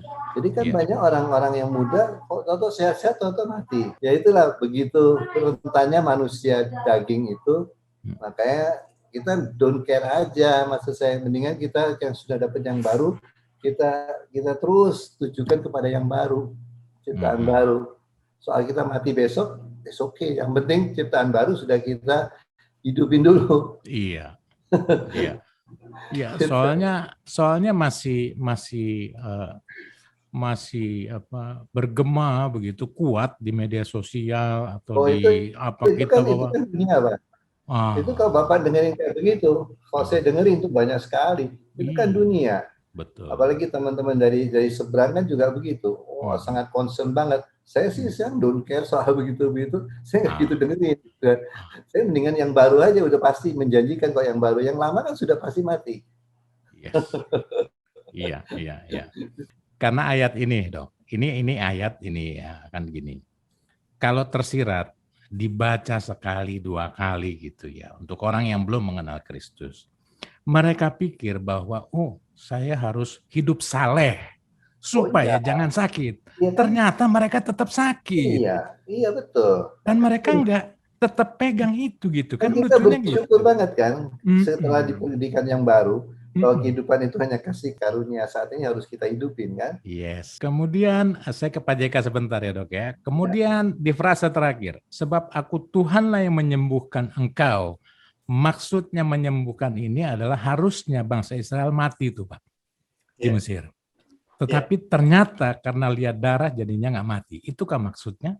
Iya betul. Jadi mereka dibebaskan dari kematian itu. Mereka sebenarnya kan diberlakukan mati juga Pak. Tapi mereka menerima kehidupan. Mereka istilahnya menyembuhkan. Menerima kebangkitan itulah. Selamatkanlah ya. Oke. Nah, jadi ini sudah semakin jelas bahwa keberadaan ayat 15:26 ini tidak seperti yang pada umumnya dipahami oleh kalangan-kalangan Kristiani gitu. Nah, kita harus hidup dalam pemahaman yang baru, itu yang tadi catatan dari dokter itu sangat luar biasa itu. Karena memang manusia paling mudah ke distract dengan penyakit. Iya betul. Iya kan. Itu yang concernnya manusia duniawi kan begitu. Iya. Makanya dia sampai berani bayar harga mahal, teknologi yang mahal, obat yang mahal, nggak apa-apa, saya hidup. Lah, orang stroke juga hidup, tapi buat apa hidupnya? Hidup bergantung sama orang lain. Iya. Ya? Itu dong. Jadi buat apa? Udah nggak bisa kenal Tuhan lagi, buat apa? Ya, karena ayat ini juga kadang-kadang dihubung-hubungkan dengan bilur, oleh bilur-bilurnya kita sembuh. Oh iya, itu kan. Itu yang orang belum melihat kan begitu, Pak. Itu dia. Oke, thank you dokter. Nah, Bapak Ibu yang lain, jika ada yang mau didiskusikan, silakan Pak Riyadi. Ya, malam Pak Jo, Malam, Pak Cita. Jadi saya tertarik dengan yang waktu bangsa ini versus pandangan Musa dengan orang-orang Israel yang bersungut-sungut, di mana di situ orang Israel menghadapi suatu masalah dan orang Israel bersungut-sungut, sedangkan Musa sendiri dia malah nggak melihat itu masalah, justru malah setengah agak, mungkin kalau saya membayangkan posisi Musa saat itu, dia malah kok kayak gitu aja diributin gitu loh. Yeah. Namun dalam kehidupan sehari-hari, setiap orang yang dibenturkan sama masalah pasti ada beberapa respon. Salah satunya adalah ya bersungut-sungut seperti bangsa Israel. Yang berikutnya adalah dia berdoa meminta pertolongan kepada Tuhan. Dan yang ketiga adalah ya sudah, masalah itu biarkan aja mengalir seperti biasa, seperti itu, karena orang itu tidak melihat bahwa masalah itu besar. Dia melihat sesuatu yang lebih besar yang memang kalau di dalam Tuhan kan kita nggak melihat ada satupun masalah. Kalau misalnya ibaratnya masalah terbesar kita di dunia ini kan paling sakit dan habis itu kan mati. Nah, mati pun bagi orang yang sudah mengenal Kristus itu tidak menjadi masalah. Nah, yang jadi pertanyaannya satu, Pak. Waktu Yesus di Taman Getsemani, sewaktu Yesus akan disalib, Yesus kan berdoa, Tuhan, ambillah cawan ini lalu daripadaku, tetapi bukan kehendakku, tetapi adalah kehendakmu, gitu. Seperti itu, Pak. Jadi Yesus pun waktu waktu dibenturkan kepada suatu situasi yang memang sangat genting, Yesus berdoa seperti itu, Pak. Jadi padahal Yesus sendiri kan sudah mengerti kan rancangan Allah bahwa dia memang harus mati, tetapi begitu mau mati ya dalam bahasa sekarang ya jiper juga, Pak, gitu, seperti itu. Jadi gimana Pak tanggapan Pak JK mengenai hal ini? Terima kasih, Pak. Iya, ya itu pergumulan sebagai manusia kan. Jadi di dalam memasuki sesuatu yang baru memang ada unsur-unsur yang mungkin bagi kita menjadi sesuatu yang mengejutkan. Tetapi yang terpenting dari apa yang Tuhan perlihatkan di sini bahwa mengenal siapa Allah ini yang terpenting. Karena Allah sedang memperkenalkan dirinya dan Allah sedang memperlihatkan keberadaan kita itu berada di dalam Dia. Bangsa Israel itu diperlihatkan berada dalam Allah. Jadi mereka tuh dikelilingi oleh tanda kutipnya Allah itu sendiri. Itulah keberadaan kita. Dengan melihat realita keberadaan kita yang diperlihatkan Allah itu pasti akan merubah cara kita berpikir, ya, merubah cara kita melihat, bahkan otomatis merubah cara kita bertindak, karena kita sudah mengenal Allah itu. Sama seperti tadi dikatakan Musa, bahkan Yosua atau Kaleb, kita tahu kan bagaimana dua orang ini memperlihatkan sikap mereka, karena mereka mengenal Allahnya. Saya rasa itu yang banyak yang akan mempengaruhi kita. Nah, yang kita bahas hari ini itu bahwa Allah kita itu bukan Allah yang diperkenalkan orang. Jadi bukan pendeta kasih tahu Yesus itu begini, Allah itu begini, dia mengasihi kamu begini. Kalau kita seperti itu, maka kita tidak akan belajar mengenal Allah. Allah itu langsung beracara dengan kita, dengan masing-masing orang, masing-masing pribadi apa. Kalau kita memang benar-benar tubuhnya ya. Ini yang harus ada dalam pemikiran kita. Tidak lagi bergantung kepada manusia, tetapi berani sekarang melihat, bertindak sebagaimana Allah yang diperkenalkan. Nah, bangsa Israel, mereka takut dengan Allah. Makanya mereka datang kepada Musa. Jadi mereka mengharapkan selalu Musa yang ngomong, Musa aja yang ngomong. Mereka nggak mau kenal Allah, itu intinya. Dan zaman sekarang, kebanyakan di dalam agama Kristen, itu yang diajarkan pada kita. Udah, kamu ngomong aja sama pendeta, nanti pendeta yang ngomong sama Allah. Jadi orang juga berusaha menghambat orang untuk datang pada Allah. Sebenarnya, ajaran-ajaran seperti itu. Tindakan-tindakan atau pengajaran-pengajaran seperti itu justru membuat kita tidak datang pada Allah. Padahal seharusnya kan kita mengarahkan orang langsung dengan realita. Ya, oke Pak. Oke Pak Riyadi, ada lagi? Oke Pak, jadi sesuatu yang normal ya Pak, kalau misalnya kita diperlihatkan sesuatu realita kepada Allah dan reaksi kita itu mungkin ada saatnya kita ketakutan atau apa, cuman dari pengertian kita itu akan membimbing kita kepada ketaatan seperti itu ya Pak ya. Iya, itu yang namanya pertumbuhan. Artinya kan aneh kalau bangsa Israel yang sudah demikian luar biasa dikasih lihat 10 tulah di Mesir. 10 tulah loh Pak. Dan tempat mereka itu aman-aman semua. Masa mereka nggak bisa lihat Allah sih di situ? Dikasih lihat bagaimana orang Mesir mati dan mereka bisa nyebrang Laut Merah. Kok mereka masih nggak bisa lihat Allah? Tapi tetap aja menggerutu. Karena mereka don't care dengan Allah. Mereka care dengan dirinya sendiri. Bagaimana nih saya soal makan? Bagaimana nih saya soal minum? Kita kalau melihat seperti ini, itu orang-orang yang merendahkan Allah kalau menurut saya. Karena dia tidak pernah belajar melihat perbuatan Allah sehingga dia tidak mengenal Allah. Dia hanya peduli dengan dirinya. Dan ini banyak di dalam orang Kristen. Karena kita juga di dalam orang Kristen dilatihnya seperti itu.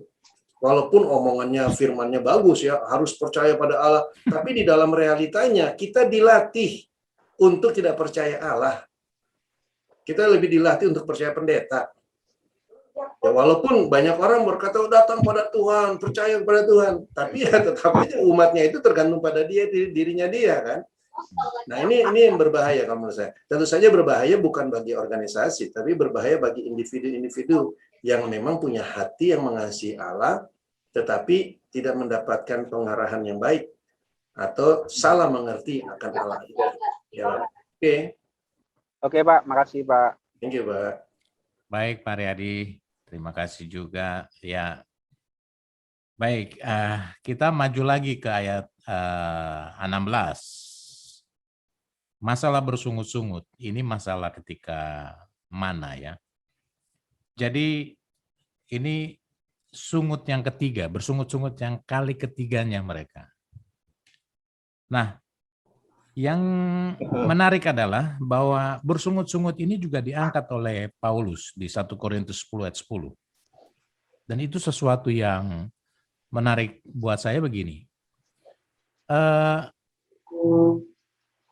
Di 1 Korintus 10 ayat 10 dikatakan, dan janganlah bersungut-sungut seperti yang dilakukan oleh beberapa orang dari mereka, sehingga mereka dibinasakan oleh malaikat maut.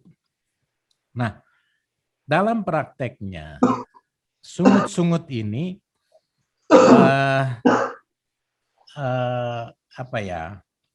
sesuatu yang negatif lah begitu. Yang nggak percaya Tuhan. Yang nggak percaya Tuhan ya pasti mereka yang lakukan itu ya. Ya, tapi ini Paulus peringatkan kepada orang Korintus nih, sama orang yang percaya sama Tuhan. Ya, percaya. Rupanya orang yang percaya sama Tuhan masih juga ada yang melakukan itu, Pak. Itu menariknya buat saya. Sama seperti ya orang Israel lah. Orang Israel kan sudah lihat ini, sudah lihat itu. Sudah dikasih mana malah kan gitu ya. Sudah dikasih air minum dulu sebelumnya gitu. Tapi mereka tetap bersungut-sungut. Apakah ini kebiasaan atau apa Pak? Apa memang ini yang sudah ada dalam diri manusia ini? Atau memang bentuk ketidaktaatan? Bisa Pak JK perjelas lagi mengenai bersungut-sungut ini? Okay. Ya, ini bentuk ketidaktaatan bagi orang yang sudah percaya ya. Bagi orang yang belum lahir baru, oke lah itu jenisnya memang.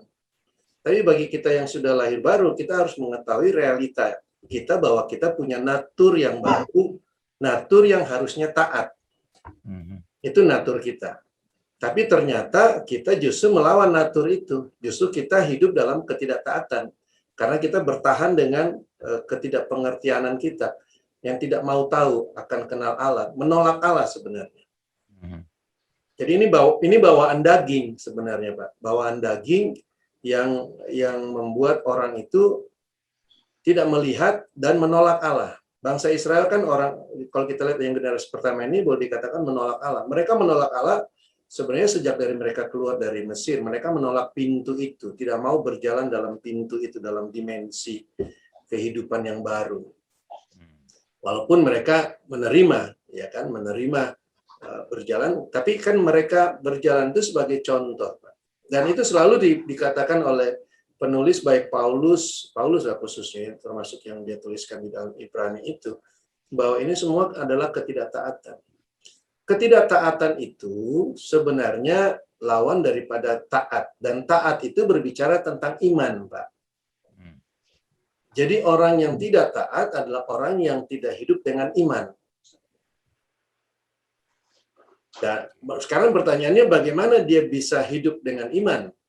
Ya, tentu saja dia harus melihat, ya kan, dia harus menerima iman itu, melihat realita itu, nah, dan hidup dengan yang dilihat itu beriman. Jadi iman itu harus diperlihatkan, sebagaimana kita sudah sering bahas, Kristus harus diperlihatkan, dan itu bangsa Israel diperagakan, Kristus semua diperlihatkan, tapi mereka tidak hidup dengan yang diperagakan itu. Padahal kan semua kebutuhan mereka dikasih lihat, dipelihara mereka itu, Pak. Tapi tetap saja bersungut-sungut, karena sekali lagi yang Allah perbuat pada mereka itu tidak mereka perhatikan. Yang mereka perhatikan diri mereka, daging mereka, kebutuhan daging. Ya, ini yang lebih dilihat oleh mereka. Itu sering banget itu. Ya, termasuk yang tadi didiskusikan tentang penyakit. Dia nggak melihat Allah, dia melihat penyakitnya, dagingnya. Kembali kepada dirinya sendiri. Iya, dia don't care kok mau yang sembuhkan Allah atau setan. Walaupun dia bilang saya maunya Allah gitu kan. Iya, betul. Tapi sebenarnya dia don't care. Allah sembuhkan pun terus kenapa? Yang penting kan saya sembuh gitu kan. Kan banyak juga orang yang disembuhkan, mengaku saya disembuhkan Allah, tapi dia nggak kenal Allah tuh. Ya, betul. Banyak loh kesaksian di mana-mana orang, oh saya dibebaskan dari hal A, hal B, hal C. Tapi habis itu sudah. Dia cuma melihat dirinya yang bebas. Saya bebas, hore, gitu kan. Disembuhkan kecewa dia. Iya, begitu disembuhkan kecewa. Ya itu memang bawaan daging ya manusia. Dan kita sebenarnya kan sudah punya natur baru. Seharusnya kita tidak lagi berpikiran daging itu. Nah, paling tidak kita melihatlah bahwa kita sudah punya natur baru. Dan ada satu bawaan kita yang keluar dari Mesir, daging atau manusia lama yang Paulus suka katakan itu. Nah, itu yang harus kita tanggalkan. Saya sudah manusia baru, ini daging saya harus lepaskan. Kalau enggak, bahaya buat kita. Ancaman sebenarnya buat kita. Ya. Baik. Oke. Oh, Bu Eva dulu. Baik, silakan Bu Eva. Di Keluaran 16 ya Pak, ayat 12. Aku telah mendengar sungut-sungut orang Israel, katakanlah kepada mereka, pada waktu senja kamu akan makan daging dan waktu pagi kamu akan kenyang makan roti. Maka kamu akan mengetahui bahwa akulah Tuhan Allahmu.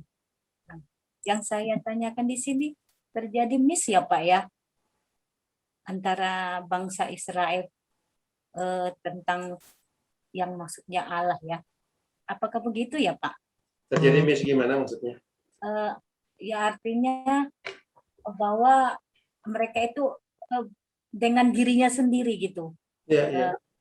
Bahkan ketika Allah sudah kasih manapun pada waktu tertentu juga mereka akhirnya juga bersungut-sungut. Iya. Ini hebat loh. Kalau melihat pemberian Allah kepada bangsa Israel dalam Keluaran 16 ini, di mana dia kasih daging, dia kasih roti, itu selama 40 tahun loh. Betul. Zaman sekarang kita untuk daging sama roti harus kerjanya setengah mati. Zaman mereka itu gratis. Heran, makanya terheran-heran sekali melihat manusia seperti itu ya. Kalau kita pikir-pikir setengah mati loh. Padahal mereka tuh bekas budak loh yang harus bekerja pada saat di Mesir harus untuk cari makan. Ini dipelihara Allah. Makanan aja dipelihara Allah. Tapi mereka tidak bisa melihat Allah. Sebenarnya ini kan juga Allah perlihatkan betapa gelapnya hati manusia. Dan kalau kita sendiri mau bertahan dengan hal itu, Allah juga perlihatkan betapa Allah menjadi musuh kita nantinya. Iya. Jadi kalau saya lihat sih memang sengaja lah peragaan-peragaan ini Allah perlihatkan supaya kita belajar bahwa kita sebenarnya nggak beda dengan mereka. Ya, cuman asal kita mau berubah, maka kita akan beda dengan mereka. Berubah dalam hal yang seperti tadi dikatakan, kalau kamu mendengar suaraku, ya kan, melakukan perintahku, nah itu berubahnya dengan itu. Itu kan yang tidak dikerjakan oleh bangsa Israel. Nah, kalau kita sama dengan mereka dan tidak berubah, maka tentu saja nasibnya, tanda kutipnya, sama dengan mereka. Walaupun sudah bebas dari Mesir, walaupun sudah menerima kematian Kristus, tapi kematian itu tidak bekerja dalam diri kita, karena kita tidak mau kematian itu bekerja. Ini sebenarnya kalau kita lihat yang dimaksudkan dengan kematian-kematian itu ya, mati bersama Kristus itu seperti itu. Jadi sebenarnya mati itu bukan menderita kan, kalau kita lihat bangsa Israel. Mati bersama Kristus justru dapat makanan gratis, justru dapat minuman gratis, iya kan, harusnya kan, dapat penjagaan gratis tanda kutipnya. Tapi herannya seperti yang saya katakan tadi, kok mereka enggak melihat hal itu ya. Oke. Kita tidak melakukan lagi gitu ya Pak ya. Oh iya. Sebenarnya kan melakukan atau tidak melakukan itu kan sekali lagi tergantung dalam pikiran kita, pemahaman, mindset kita. Kalau mindset kita belum berubah, ya kita akan tetap seperti itu. Makanya betapa bahayanya juga percampuran kan kalau kita berbicara. Kalau kita lihat nanti dalam perjalanan bangsa Israel, kita akan tetap bahas itu ya. Ketika mereka dengan sikap-sikap mereka gitu, mereka tetap cenderung ingin bercampur dengan penduduk-penduduk Kanaan atau penduduk-penduduk lainnya. Karena itu memang kecenderungan daging. Jadi tidak ada bedanya percampuran itu dengan ketidaktaatan. Tapi semua itu mau diperagakan Allah gitu loh. Ini lagi diperagakan yang saat ini berbicara tentang bagaimana kebutuhan mereka itu sebenarnya Kristus di-provide, tapi tetap saja mereka mau mencari hal-hal yang di Mesir. Apa yang dia makan di Mesir itu yang dia mau. Dia nggak mau makan yang Kristusnya itu. Ya. Terima kasih Pak Yaya atas sharing-nya. Oke, baik. Ya, Bu Eva. Oh, Pak Agustinus. Ya, silakan Ya, Pak. baik. Terima kasih Pak Jo, Pak JK. Tadi Pak JK sempat mengatakan bahwa realita Kristus itu nyata gitu ya. Yeah. Kebenaran Kristus itu nyata. Kebenaran itu ada sesuatu yang nyata. Artinya the real. Sesuatu yang the real yang kita alami gitu ya Pak. Ya, itu kebenaran. Ya, itulah kebenaran tadi. Jadi Kristus itu sebuah perubahan paradigma yang luar biasa, karena Kristus yang diajarkan gereja itu kan tidak beda dengan sosiologi yang kita pelajari dari misalnya Marxisme, semua teori-teori konsep intelektual saja. Tapi Pak JK mengatakan Kristus itu real atau nyata gitu loh Pak. Yeah. Nah, sebagai saya kan juga pingin dong Pak mengalami Kristus yang nyata dan real gitu. Nah, dalam pikiran saya kemudian tadi seperti yang kita pelajari sebelumnya bahwa manusia lama kita harus mati dulu daging. Itu saya sudah menyadari bahwa dosa di dalam daging itu memang harus mati. Setiap kali ada dia memunculkan diri, ekspresi daging itu muncul, kita mengatakan oke, kita harus lawan ini karena dia sebenarnya sudah mati. Dia tidak boleh memperbudak kita lagi, si dosa di dalam daging ini tidak boleh lagi berkuasa.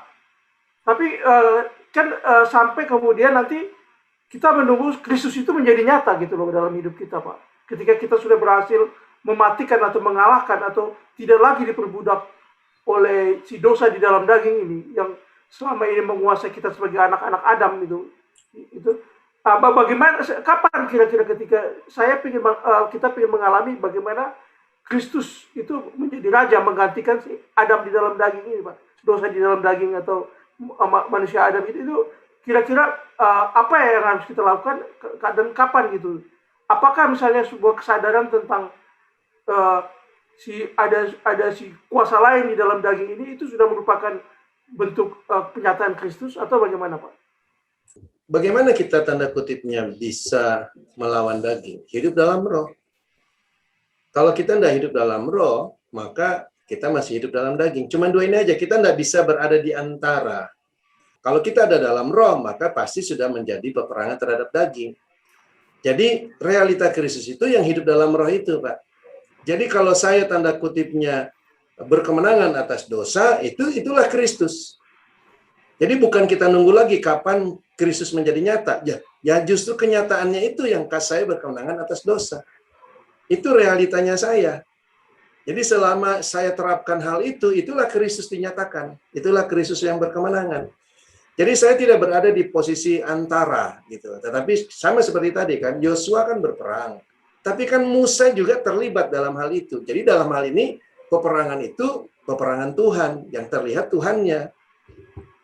Sama seperti kita berperang. Yang terlihat Tuhannya, bukan kitanya, Pak.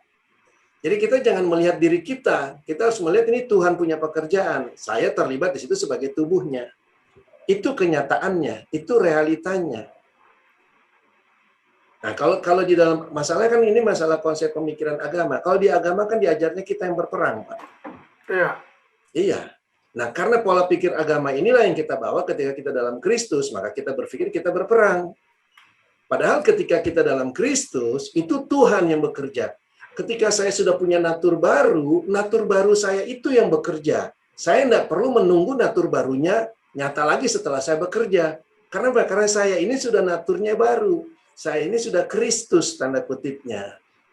Itu yang bekerja, itu yang bertindak, itu yang realitanya saya. Gitu. Ketika saya tanda kutipnya gagal, terlibat lagi dalam daging, itu penyangkalan saya terhadap natur saya. Gitu, Pak. Itu saya tidak mau hidup dengan natur saya, gitu, menyangkal. Harusnya kan saya menyangkal diri saya, bukan menyangkal naturnya, bukan menyangkal hidupnya, tapi menyangkal diri saya. Yahya yang daging itu sudah ditiadakan. Harusnya kan itu. Saya tidak lagi membuat dia hidup, saya harus menyangkali dia. Justru hidup yang baru inilah yang memperlihatkan pada kita. Nah, natur yang lama ya mana? Ya dosa itu Bapak katakan tadi. Jadi sekali lagi kita tidak berada di antara, tapi kita adalah Kristus yang nyata, yang Kristus yang ada dalam dunia ini. Karena kita tubuhnya. Oke? Terima kasih Pak JK. Oke, Pak. Oke. Baik. Ya, memang saya menyadari keganjalan seperti itu terjadi pada kita yang berjalan dalam Kristus karena kita sudah terlatih di dalam agama. Melihat Kristus itu pihak yang kedua, kita pihak yang pertama. Gitu kan? Nah, ini konsep ini justru harus hilang dari kita. Justru kita sekarang bukan kita lagi. Sama seperti bangsa Israel kan? Bangsa Israel di dalam sepanjang perjalanan di padang gurun itu diperlihatkan bahwa mereka itu bukan bangsa Israel lagi. Mereka itu adalah Israel is my son. Mereka itu adalah tubuh Kristus. Itu yang sedang diperagakan. Jadi kalau mereka lapar, pasti akan diberikan makanan. Kenapa? Karena tubuh Kristus. Itu yang saya suka katakan. Bagaimana Allah punya campur tangan terhadap tanda kutipnya jasmani kita dalam dunia ini. Ya kita lihat apakah saya tubuh Kristus atau bukan. Tapi kalau saya nggak pernah menyadari saya tubuh Kristus, kita akan bergumul dengan hidup ini. Tapi kalau kita melihat kita tubuh Kristus, masa sih iya Kristus biarkan tubuhnya hancur? Kan itu yang kita akan lihat. Itu perbedaan cara melihatnya, Pak. Oke, Pak. Thank you. Baik, kita bahas roti dari sorga. Ini seru ini. Mana itu roti dari sorga? Yohanes 6 ayat 28 dan seterusnya. Dialog yang terjadi antara orang Farisi dan ahli Taurat kepada Yesus. Dan di sini Yesus menerangkan mengenai roti dari sorga itu. Tapi sebelum dia terangkan roti dari sorga itu, ini saya mau menyambung apa yang dari Pak, kalau boleh Pak, saya sambung apa yang dari Pak Agustinus tadi. Di mana ayat 28 itu, Yohanes 6:28 itu, mereka bertanya begini, apakah yang harus kami perbuat supaya kami mengerjakan pekerjaan yang dikehendaki Allah? Jawab Yesus, inilah pekerjaan yang dikehendaki Allah. Hendaklah kamu percaya kepada Dia yang telah diutus Allah. Enggak berhenti mereka di situ. Mereka tanya, tandanya apa? Apa yang engkau lakukan? Nenek moyang kami makan mana di padang gurun. Nah, Yesus menerangkan roti hidup ini kepada mereka selanjutnya. Nah, saya membayangkan bahwa orang Israel saja, orang Yahudi saja, itu nggak ngerti Pak, gitu ya, bahwa perkataan ini begitu jelas begitu sampai akhirnya ke ayat yang 35 itu, akulah roti hidup. Nah, apa yang perlu kita ketahui lebih lanjut lagi Pak mengenai mana atau roti hidup ini? Iya, kalau kita lihat dalam share ini kan bagus sekali ya. Sebenarnya ini kan diperlihatkan adalah peristiwa yang kembali diceritakan kepada mereka kan oleh Yesus. Iya. Jadi peristiwa yang mereka tahu, nenek moyang kami telah makan mana di padang gurun. Jadi mereka mengetahui bahwa ada pemeliharaan Allah terhadap nenek moyang mereka. Mereka diberinya makan roti dari sorga. Lalu Yesus katakan bahwa bukan Musa yang memberikan kamu roti dari sorga, melainkan Bapakku yang memberikan kamu. Harusnya kan perbuatan yang Allah perbuat itu mereka bukan melihat kepada Musa. Iya. Harusnya mereka melihat kepada Allah. Tetapi karena mereka melihat kepada Musa dan mereka melihat kepada Musa itu karena dalam rangka memenuhi mereka punya kebutuhan ya, maka mereka melihat itu kepada rotinya, kebutuhannya Pak, bukan kepada yang saya pernah bilang itu, bukan kepada tanda, bukan kepada sign daripada mujizat yang diberikan. Jadi Allah melakukan mujizat, karena kita bahas itu, untuk memperlihatkan realita yang ada di dalam Kristus. Nah, mereka bukan melihat realita dalam Kristus ini, tanda-tanda itu menunjuk pada realita dalam Kristus, tapi mereka melihat mujizatnya, artinya hal fisik yang diperbuatnya. Jadi mereka lebih tertarik pada rotinya. Nah, inilah sebabnya mereka mengikuti Yesus. Makanya kan sebelumnya tadi Bapak katakan di ayat 38 ya. Kalau kita lihat di dalam ayat sebelumnya 26. Jadi mereka datang pada Yesus nih. Sesungguhnya kamu mencari aku bukan karena kamu telah melihat tanda-tanda. Nah, ini dia. Melainkan karena kamu telah makan roti dan kamu kenyang. Ini banyak orang bersaksi seperti itu. Oh, saya diberkati Tuhan. Oh, saya diberikan Tuhan jalan keluar ini. Nah, mereka tuh cukup dengan hal itu. Karena hal-hal itu mereka percaya kepada Tuhan. Bukan karena tanda-tanda. Bukan karena Allah melakukan hal itu untuk memperlihatkan Kristusnya. Bukan itu yang mereka cari. Tapi mereka mencari rotinya, Pak. Padahal mau dikasih lihat bahwa roti itu adalah Kristus itu yang memberikan kehidupan yang tersedia bagi mereka. Nah, mereka tidak melihat Kristusnya. Tanda-tanda itu mereka tidak perhatikan. Mereka tidak pelajari. Beda sekali dengan Abraham. Abraham, Ishak, Yakub itu beda sekali. Nah, ini pula yang terjadi pada bangsa Israel zaman ketika Yesus masih di dalam dunia itu, ketika akhirnya Yesus terangkan kepada mereka bahwa roti yang diberikan kepada nenek moyang itu adalah dirinya sendiri kan. Akulah roti hidup itu kan.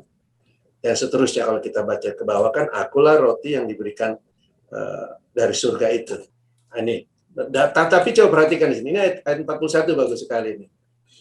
Nah, ini kan lucu. Ini kan orang-orang yang sudah ribuan tahun sejak dari bangsa itu. Tetap aja mereka. Maka bersungut-sungutlah orang Yahudi tentang dia karena ia mengatakan, akulah roti yang turun dari surga. Jadi walaupun yang realnya dikasih lihat pada mereka ini, aku ini loh yang dikatakan yang diberikan di mana itu, mereka masih nggak ngerti juga, Pak. Karena itu hati mereka tetap tertuju kepada roti. Yang kalau menurut saya sampai sekarang orang Kristen pun tidak mengerti. Bayangkan orang Israel aja yang punya kesaksian-kesaksian asli aja bisa tidak mengerti, apalagi orang Kristen yang hanya tahu cerita-cerita, kesaksian-kesaksian itu sepotong-sepotong, yang bahkan tidak tahu seluruhnya. Oke. Ya, karena di ayat ke-33 itu, ayat ke-34 itu adalah pertanyaan yang lucu. Jadi harusnya kan di ayat 33, Yesus menjelaskan, aku turun dari sorga. Harusnya mereka tanya itu, kok bisa Anda turun dari sorga? Tapi pertanyaan mereka adalah, itu tadi yang Pak JK terangkan. Mereka Rotinya, memperhatikan roti. Berikan kami roti itu. Yang lebih lucu kan saya katakan tadi, Pak, bangsa Israel waktu padang gurun itu diberikan roti gratis 48 tahun, juga nggak percaya. Iya. Nah, sekarang mereka minta yang sama. Iya. Dan mereka tidak melihat, Yesus sudah ngomong begitu, mereka tidak melihat Yesus itu. Dan ini bicara ketidakpercayaan sebenarnya. Iya. Kepercayaan. Don't care, mereka don't care lah. Yang penting saya mau roti deh, pokoknya mau ngomong apa. Itu yang kita bisa lihat juga kan sebenarnya di dalam agama. Perpanjangan itu. Mereka don't care dengan Yesus. Atau sedikit nimbrung Pak Yahya, Pak Yo. Iya, Pak. Apakah karena itu tadi Pak, karena jenisnya beda, nggak bisa lihat yang beda jenis itu loh, karena roh itu tidak bisa dilihat oleh daging yang belum menjadi ciptaan baru Pak. Mungkin contoh ke situ saya lihatnya ya Pak ya. Sebenarnya benar, artinya tapi dalam kasus Israel mereka kan umat Allah, Pak. Nah, cuman diperlihatkan bagaimana umat Allah ini hidup dengan daging. Iya. Ini yang diperlihatkan. Mereka sudah keluar dari Mesir tapi hidup dengan daging. Ini yang kan dengan kita berbahaya di situ. Kita sudah terima Yesus tapi hidup dengan daging. Iya, tidak akan bisa melihat perbuatan yang Allah tunjukkan, ya kan? Karena sebenarnya bukan tidak ditunjukkan, ya kan? Iya. Tapi kita punya mata selalu tertuju kepada roti. Ini kan yang jadi masalah. Yang harus berubah kan mata kita. Iya. Betul. Boleh ada yang belum juga nih Pak? Ya silakan Pak. Menarik sekali nih Pak. Karena begini Pak, konsepnya itu kan di gereja itu kan apa istilahnya berkat. Ya, itu berkat itu sesuatu yang menjadi tanda bahwa kita berkenan di hadapan Tuhan. Atau dalam teologi yang sering dituduh sebagai Calvinisme itu kan bahwa tanda dari seorang diberkati atau diselamatkan adalah kemakmuran ekonomi. Kayak ada istilah Protestant ethic and the spirit of capitalism itu.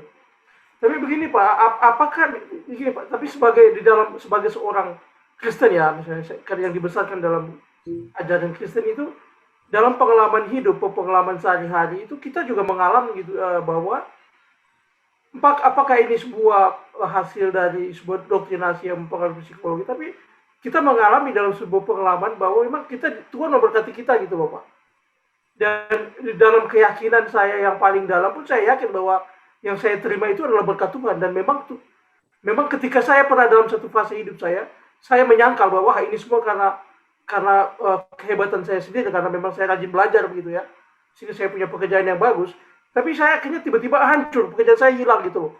Tapi dari pengalaman itu saya mengerti bahwa semua yang saya punya itu adalah pemberian Tuhan. Nah, apakah pertanyaan saya kemudian berkat itu kan tidak salah Pak, kalau kita kan butuh untuk hidup di dunia. Tapi apakah kemudian itu tadi berkat-berkat yang Tuhan kasih itu menunjukkan bahwa cara Tuhan untuk memberikan tanda-tanda kepada kita bahwa untuk menyatakan dirinya gitu. Seperti yang dikatakan tadi, kamu melihat tanda-tanda. Apakah lewat berkat-berkat itu, kebaikan itu, kita dibawa untuk sampai bisa melihat lebih jauh bahwa ini loh Tuhan yang baik itu, yang memelihara kita, yang mengasihi kita, dan memberi segala kebaikan itu gitu. Apakah Tuhan bisa memakai berkat-berkat itu untuk menyatakan dirinya gitu? Kalau bagi kita yang sudah di dalam Kristus, ya itu pernyataan Pak Agustinus tadi, Tuhan menggunakan itu untuk mengarahkan pengenalan akan Kristusnya. Tapi bagi mereka yang belum dalam Kristus, yang Tuhan berlakukan di Mesir kan tulah, Pak. Betul. Perbuatan-perbuatan mujizat. Tuhan perlihatkan perbedaan antara orang Mesir dengan orang Israel yang ada di Goshen. Mereka tidak tertimpa tulah. Jadi itu perbuatan Tuhan kepada dunia. Justru diperlihatkan kesukaran-kesukaran kepada dunia. Bahkan kematian sebenarnya yang diperlihatkan. Tapi bagi kita yang dalam Kristus, dia perlihatkan berkat. Dia perlihatkan berkat dalam arti Kristusnya ya. Kristusnya. Nah, cuman sekarang masalahnya kita mau melihat Kristusnya dengan berkat itu, ataukah kita melihat berkatnya, rotinya. Tadi yang dikatakan kan mereka hanya melihat roti. Ini sebenarnya yang terjadi pada bangsa Israel ketika mereka ada di padang gurun itu. Mereka melihat airnya, ya kan, ataukah Kristusnya, ya kan, sebagai kehidupan itu, bahwa Saya nggak bisa hidup kalau tanpa air itu. Karena ada air tapi airnya pahit, saya nggak bisa minum. Lalu diberikan Kristus. Termasuk pada kita juga, ya kan? Termasuk mana? Ya tadi dikatakan roti itu Tuhan memberikan pada mereka untuk mereka hidup loh, di-provide itu.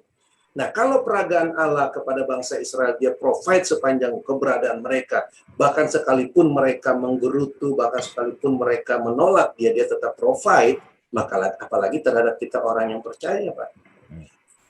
Ya kan? Tetapi tentu saja bukan berarti kalau dia provide kita itu, bahkan kita ini berkenan juga di hadapan dia. Ini kita harus hati-hati, ya kan? Ya, karena sepanjang perjalanan itu Allah mengharapkan kan mereka bertobat. Nah, banyak di antara kita tidak melihat realita itu, sayang. Jadi sekali lagi, kalau tadi Bapak katakan apakah itu Tuhan, kalau menurut saya kalau agama, tetap itu bukan Tuhan. Kalau agama ya. Baik. Kalau agama, tadi Bapak katakan itu konsep di Calvin, kalau menurut saya itu sudah jauh-jauh hari sudah ada di dalam agama Yahudi, konsep itu. Konsep-konsep diberkati, konsep-konsep berkenan kepada Allah, itu agama Yahudi mengajarkannya. Dan waktu Yesus datang, justru mereka nggak mengenal Allah. Jadi agama itu diwakili lebih bagus lihat agama Yahudi sebenarnya daripada lihat agama Kristen. Agama Kristen kan hanya merupakan perpanjangan aja dari agama-agama yang lainnya kan. Betul. Dan sama, itu nggak ada yang baru dalam agama. Dan kepada kita diperlihatkan pertentangan antara Yesus dengan agama itu ada di masa Yesus datang 2000 tahun yang lalu. Waktu berhadapan dengan orang-orang Yahudi, orang-orang agamawi itu. Itu pertentangan utamanya terlihat. Nah tentu saja sampai sekarang Yesus tetap akan bertentangan dengan agama, Pak. Pasti. Agama Kristen juga pasti. Kalau dahulu dia bertentangan dengan orang-orang yang hidup dengan agama Yahudi, pasti dengan sekarang juga dia akan bertentangan dengan orang-orang yang hidup dengan agama Kristen. Gitu ya. Oke. Terima kasih. Oke. Baik. Ya, Bapak Ibu, kita sudah ada di penghujung waktu. Tapi kalau Bapak Ibu ada yang masih mau bertanya atau menyatakan sesuatu, 1-2 pertanyaan lagi masih kita akomodir. Silakan. Pak Imawan. Ya, ini salah satu sumber masalah mungkin Taurat juga ya, Pak. Karena Taurat itu menjadi semacam gimana ya? Menjadi semacam kebanggaan, menjadi semacam tolak ukur bagi kehidupan bangsa Yahudi yang merasa menjadi umat pilihan Allah saat itu. Sehingga ketika Yesus datang itu walaupun sudah dibuatkan sedemikian rupa, tapi para pemuka agamanya itu ahli Taurat dan kaum ini merasa mereka sudah di atas angin gitu. Jadi memang sulit sekali untuk mengubah paradigma itu. Makanya Roma 12 ayat 1 dan 2 itu menjadi semacam tools bagi kita orang percaya itu untuk memahami Kristus. Karena tanpa perubahan paradigma dalam kehidupan kita, itu pasti kita gagal memahami Kristus. Karena seperti Pak Yaya tadi bilang, resep utamanya itu adalah di salib sebagai pintu. Tanpa itu kita tidak merubah itu sebagai mindset kita, itu udah pasti hilang kita. Ya. Itu Pak ya. Silakan Pak. Sebenarnya itu berbicara iman. Ya, iman itu seperti itu. Ketika Abraham itu kan belum ada hukum Taurat, Pak. Jadi nggak ada masalah dengan hukum Taurat itu sebenarnya. Tapi ini masalahnya hati manusia. Hati manusia yang sedang diperlihatkan bagaimana hati manusia berhadapan dengan suatu realita yang baru, kehidupan yang baru, ciptaan yang baru. Itu kita-kita ya. Karena kita sekarang sudah ada dalam ciptaan yang baru, kita perlu melihat hal itu. Hati kita semua masing-masing. Itu sulit menerima realita yang baru. Tetapi sebenarnya kalau kita mau bertindak seperti contoh-contoh orang-orang yang sudah ada di dalam perjanjian lama kan dikasih lihat kayak Abraham, kayak Yakub, kayak Nuh. Itu kan mereka bertindak harus berhadapan tanda kutipnya dengan dunia. Tapi mereka tetap bisa survive tuh, hidup dengan baik ya. Sesuatu yang tidak perlu kita ragukan. Nah, itu juga yang diperlihatkan dalam perjalanan bangsa Israel itu, bagaimana sebenarnya berjalan dengan Tuhan itu jangan khawatir akan hidupmu. Nah, problemnya kan dengan daging ini kan berbicara tentang hidup kita, hidup yang mana? Hidup yang dalam Mesir itu loh, hidup yang dalam dunia ini loh. Kita takut nih hidup dalam dunia. Makanya tidak heran susah sekali pendeta-pendeta itu bertobat, menyatakan bahwa hukum Taurat sudah berlalu karena ada unsur yang mempengaruhi hidup mereka. Dari memanfaatkan ayat-ayat Alkitab, mereka bisa hidup. Itu jelas bagi mereka akan susah berhadapan dengan Kristus kalau kayak seperti itu.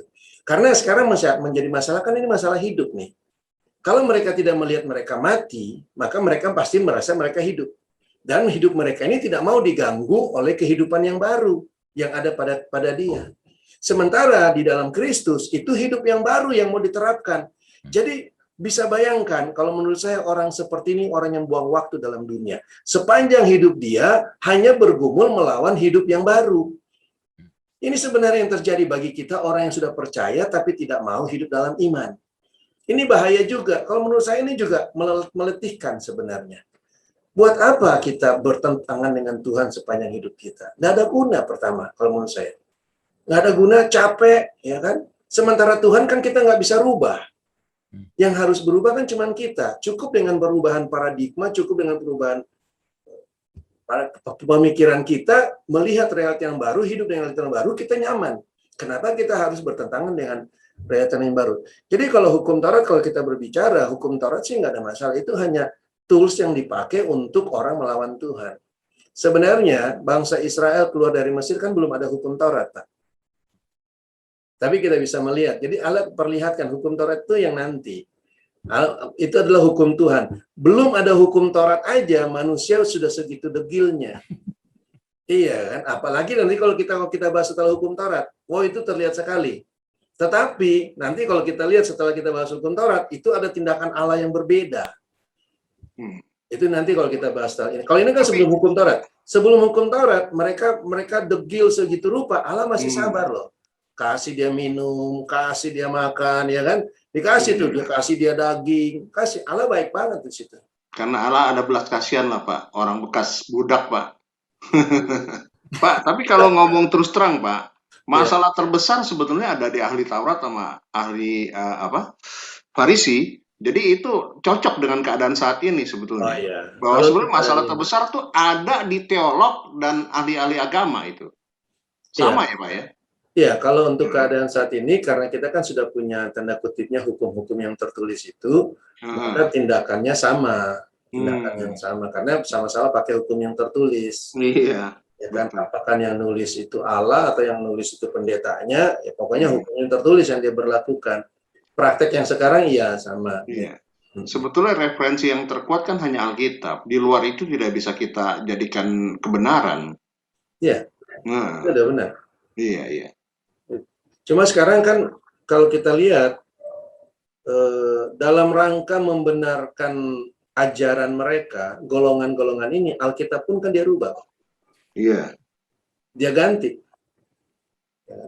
Contohnya lah, ajaran yang mengagungkan nama Yahweh, itu Alkitab diganti pakai Yahweh semua. Iya. Walaupun dalam, seperti yang kita sudah bahas, dalam susunan kata bangsa Ibrani, tidak masuk kata Yahweh itu dengan YHVH. Ini dia ganti. Dibikin Alkitab juga sama dia. Nah, bisa bayangkan itu. Jadi Alkitab itu hanya sebuah tools juga akhirnya kan, yang kita bisa lihat hanya sebagai referensi. Walaupun tentu saja tetap kisah itu yang kita harus pegang. Tentu saja kita harus cari Alkitab yang tanda kutipnya sama seperti tadi, carilah dukung urutnya ini sehat apa enggak, kan begitu. Sebenarnya bukan referensi, sumber utama ya buat kita ya. Sumber utama kita kan Roh Kudus. Oh iya, iya. Alkitab kan referensi aja. Iya. Sumber juga lah. Iya. Oke Pak, terima kasih Pak. Baik, Pak Him sudah Terima kasih Pak Yosua. Oke Pak, Pak Him sudah borong beberapa pertanyaan. Pak Jeremy mungkin ada yang mau disampaikan atau? Oh iya Pak Jeremy ini harus ini. Pak Daniel atau siapapun sebelum kita Malam, tutup. Pak Co. Ya, silakan Pak. Malam Pak ya, jelas ya suaranya. Jelas. Nah, saya tertarik dengan bangsa Israel menggerutu Pak. Bagaimana bangsa Israel waktu keluar dari Mesir, bagaimana mereka melihat bahwa keluar dari Mesir itu kelihatannya sudah aman. Tetapi ada perjalanan yang mereka harus lalui di padang gurun untuk menuju tanah Kanaan. Nah, bangsa Israel yang menggerutu itu yang sehingga mereka itu mementingkan diri sendiri, mereka mau air, sehingga dalam perjalanan dibinasakan sama Tuhan. Ini yang pertama, Pak. Yang kedua, gambaran Yosua. Bagaimana Yosua itu dia melihat perbuatan Allah yang telah Allah lakukan di padang gurun itu, tiang awan, tiang api, seperti Yosua itu melihat Kristus itu. Sehingga dalam perjalanan dia berperang melawan bangsa-bangsa yang akan dihadapi untuk menuju tanah Kanaan. Nah, jadi kayak Allah memperlihatkan bahwa Kristus dan bukan Kristus, daging dan Kristus. Nah, bagaimana dengan gambaran kita sekarang ini, Pak? Maksudnya begini, kita sekarang yang sudah melihat realita Kristus itu, apa yang harus kita hadapi? Kalau dulu gambarannya bagaimana bangsa Israel, Yosua, berperang melawan bangsa-bangsa yang daging itu, dan bagaimana realita kita sekarang ini yang menggambarkan bagaimana yang harus kita hadapi itu, yaitu manusia lama yang ada di dalam diri kita ini. Ya, seperti contoh di ayat Galatia 5, Pak. Galatia 5 ayat 19 sampai 21.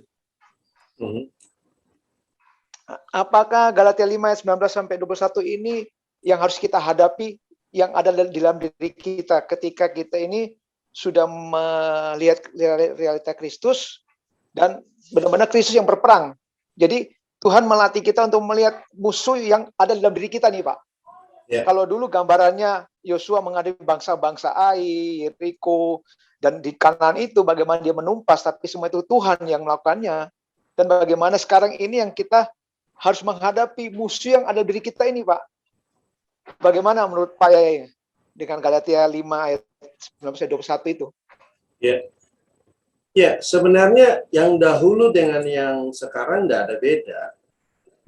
Karena yang membuat bangsa Israel itu tanda kutipnya menolak Allah itu kan dari dalam mereka juga. Dari keinginan mereka juga, dari sifat mereka, dari isi hati mereka sebenarnya. Begitu juga ketika mereka berada di dalam Mesir, itu karena dalam diri mereka juga. Penyembahan berhala itu kan datang dari dalam diri mereka. Tapi yang kemudian banyak kita terlihat itu adalah perbuatan-perbuatannya. Dan sebenarnya itu yang dicatat di dalam Galatia 5 ini, Pak. Yang dahulu dengan yang sekarang itu tidak berbeda. Karena di sini kan dikatakan nih, perbuatan daging. Perbuatan daging itu percabulan, kecemaran. Ini kan tindakan-tindakannya. Tapi ini semua itu dari datang dalam diri kita kan. Diri kita lah semua ini terjadi. Gitu. Nah, tetapi kemudian termanifestasi. Nah, termanifestasi itu yang kita bisa lihat di dalam bangsa Israel 2000 tahun yang lalu, 2000 tahun yang lalu, 2000 tahun yang lalu itu, Pak.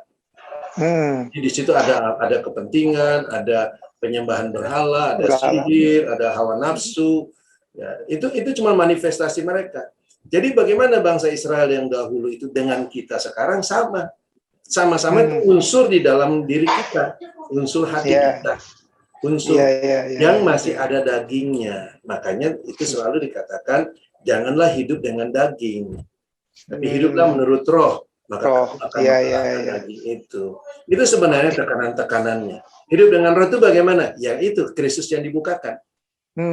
Kristus yang dibukakan inilah yang membuat kita memenangkan yang tadi Pak Agustinus katakan, memenangkan peperangan dengan dosa. Jadi bukan kita yang memenangkan peperangan dosa, tapi Kristusnya ini. Dan kita melihat hal itu, maka kita akan terus hidup dengan hal itu. Gitu. Jadi kita perlu dibawa kepada pengalaman-pengalaman itu. Nah, tapi sekali lagi, pola berpikirnya bukan kita dibawa dan kita berpikir, oh Tuhan yang berperang. Enggak, kita ini terlibat dalam itu. Memang Tuhan berperang, tapi kita inilah tubuh Kristus itu. Kita lah yang berperang. Kita yang berkemenangan. Kita yang berkemenangan.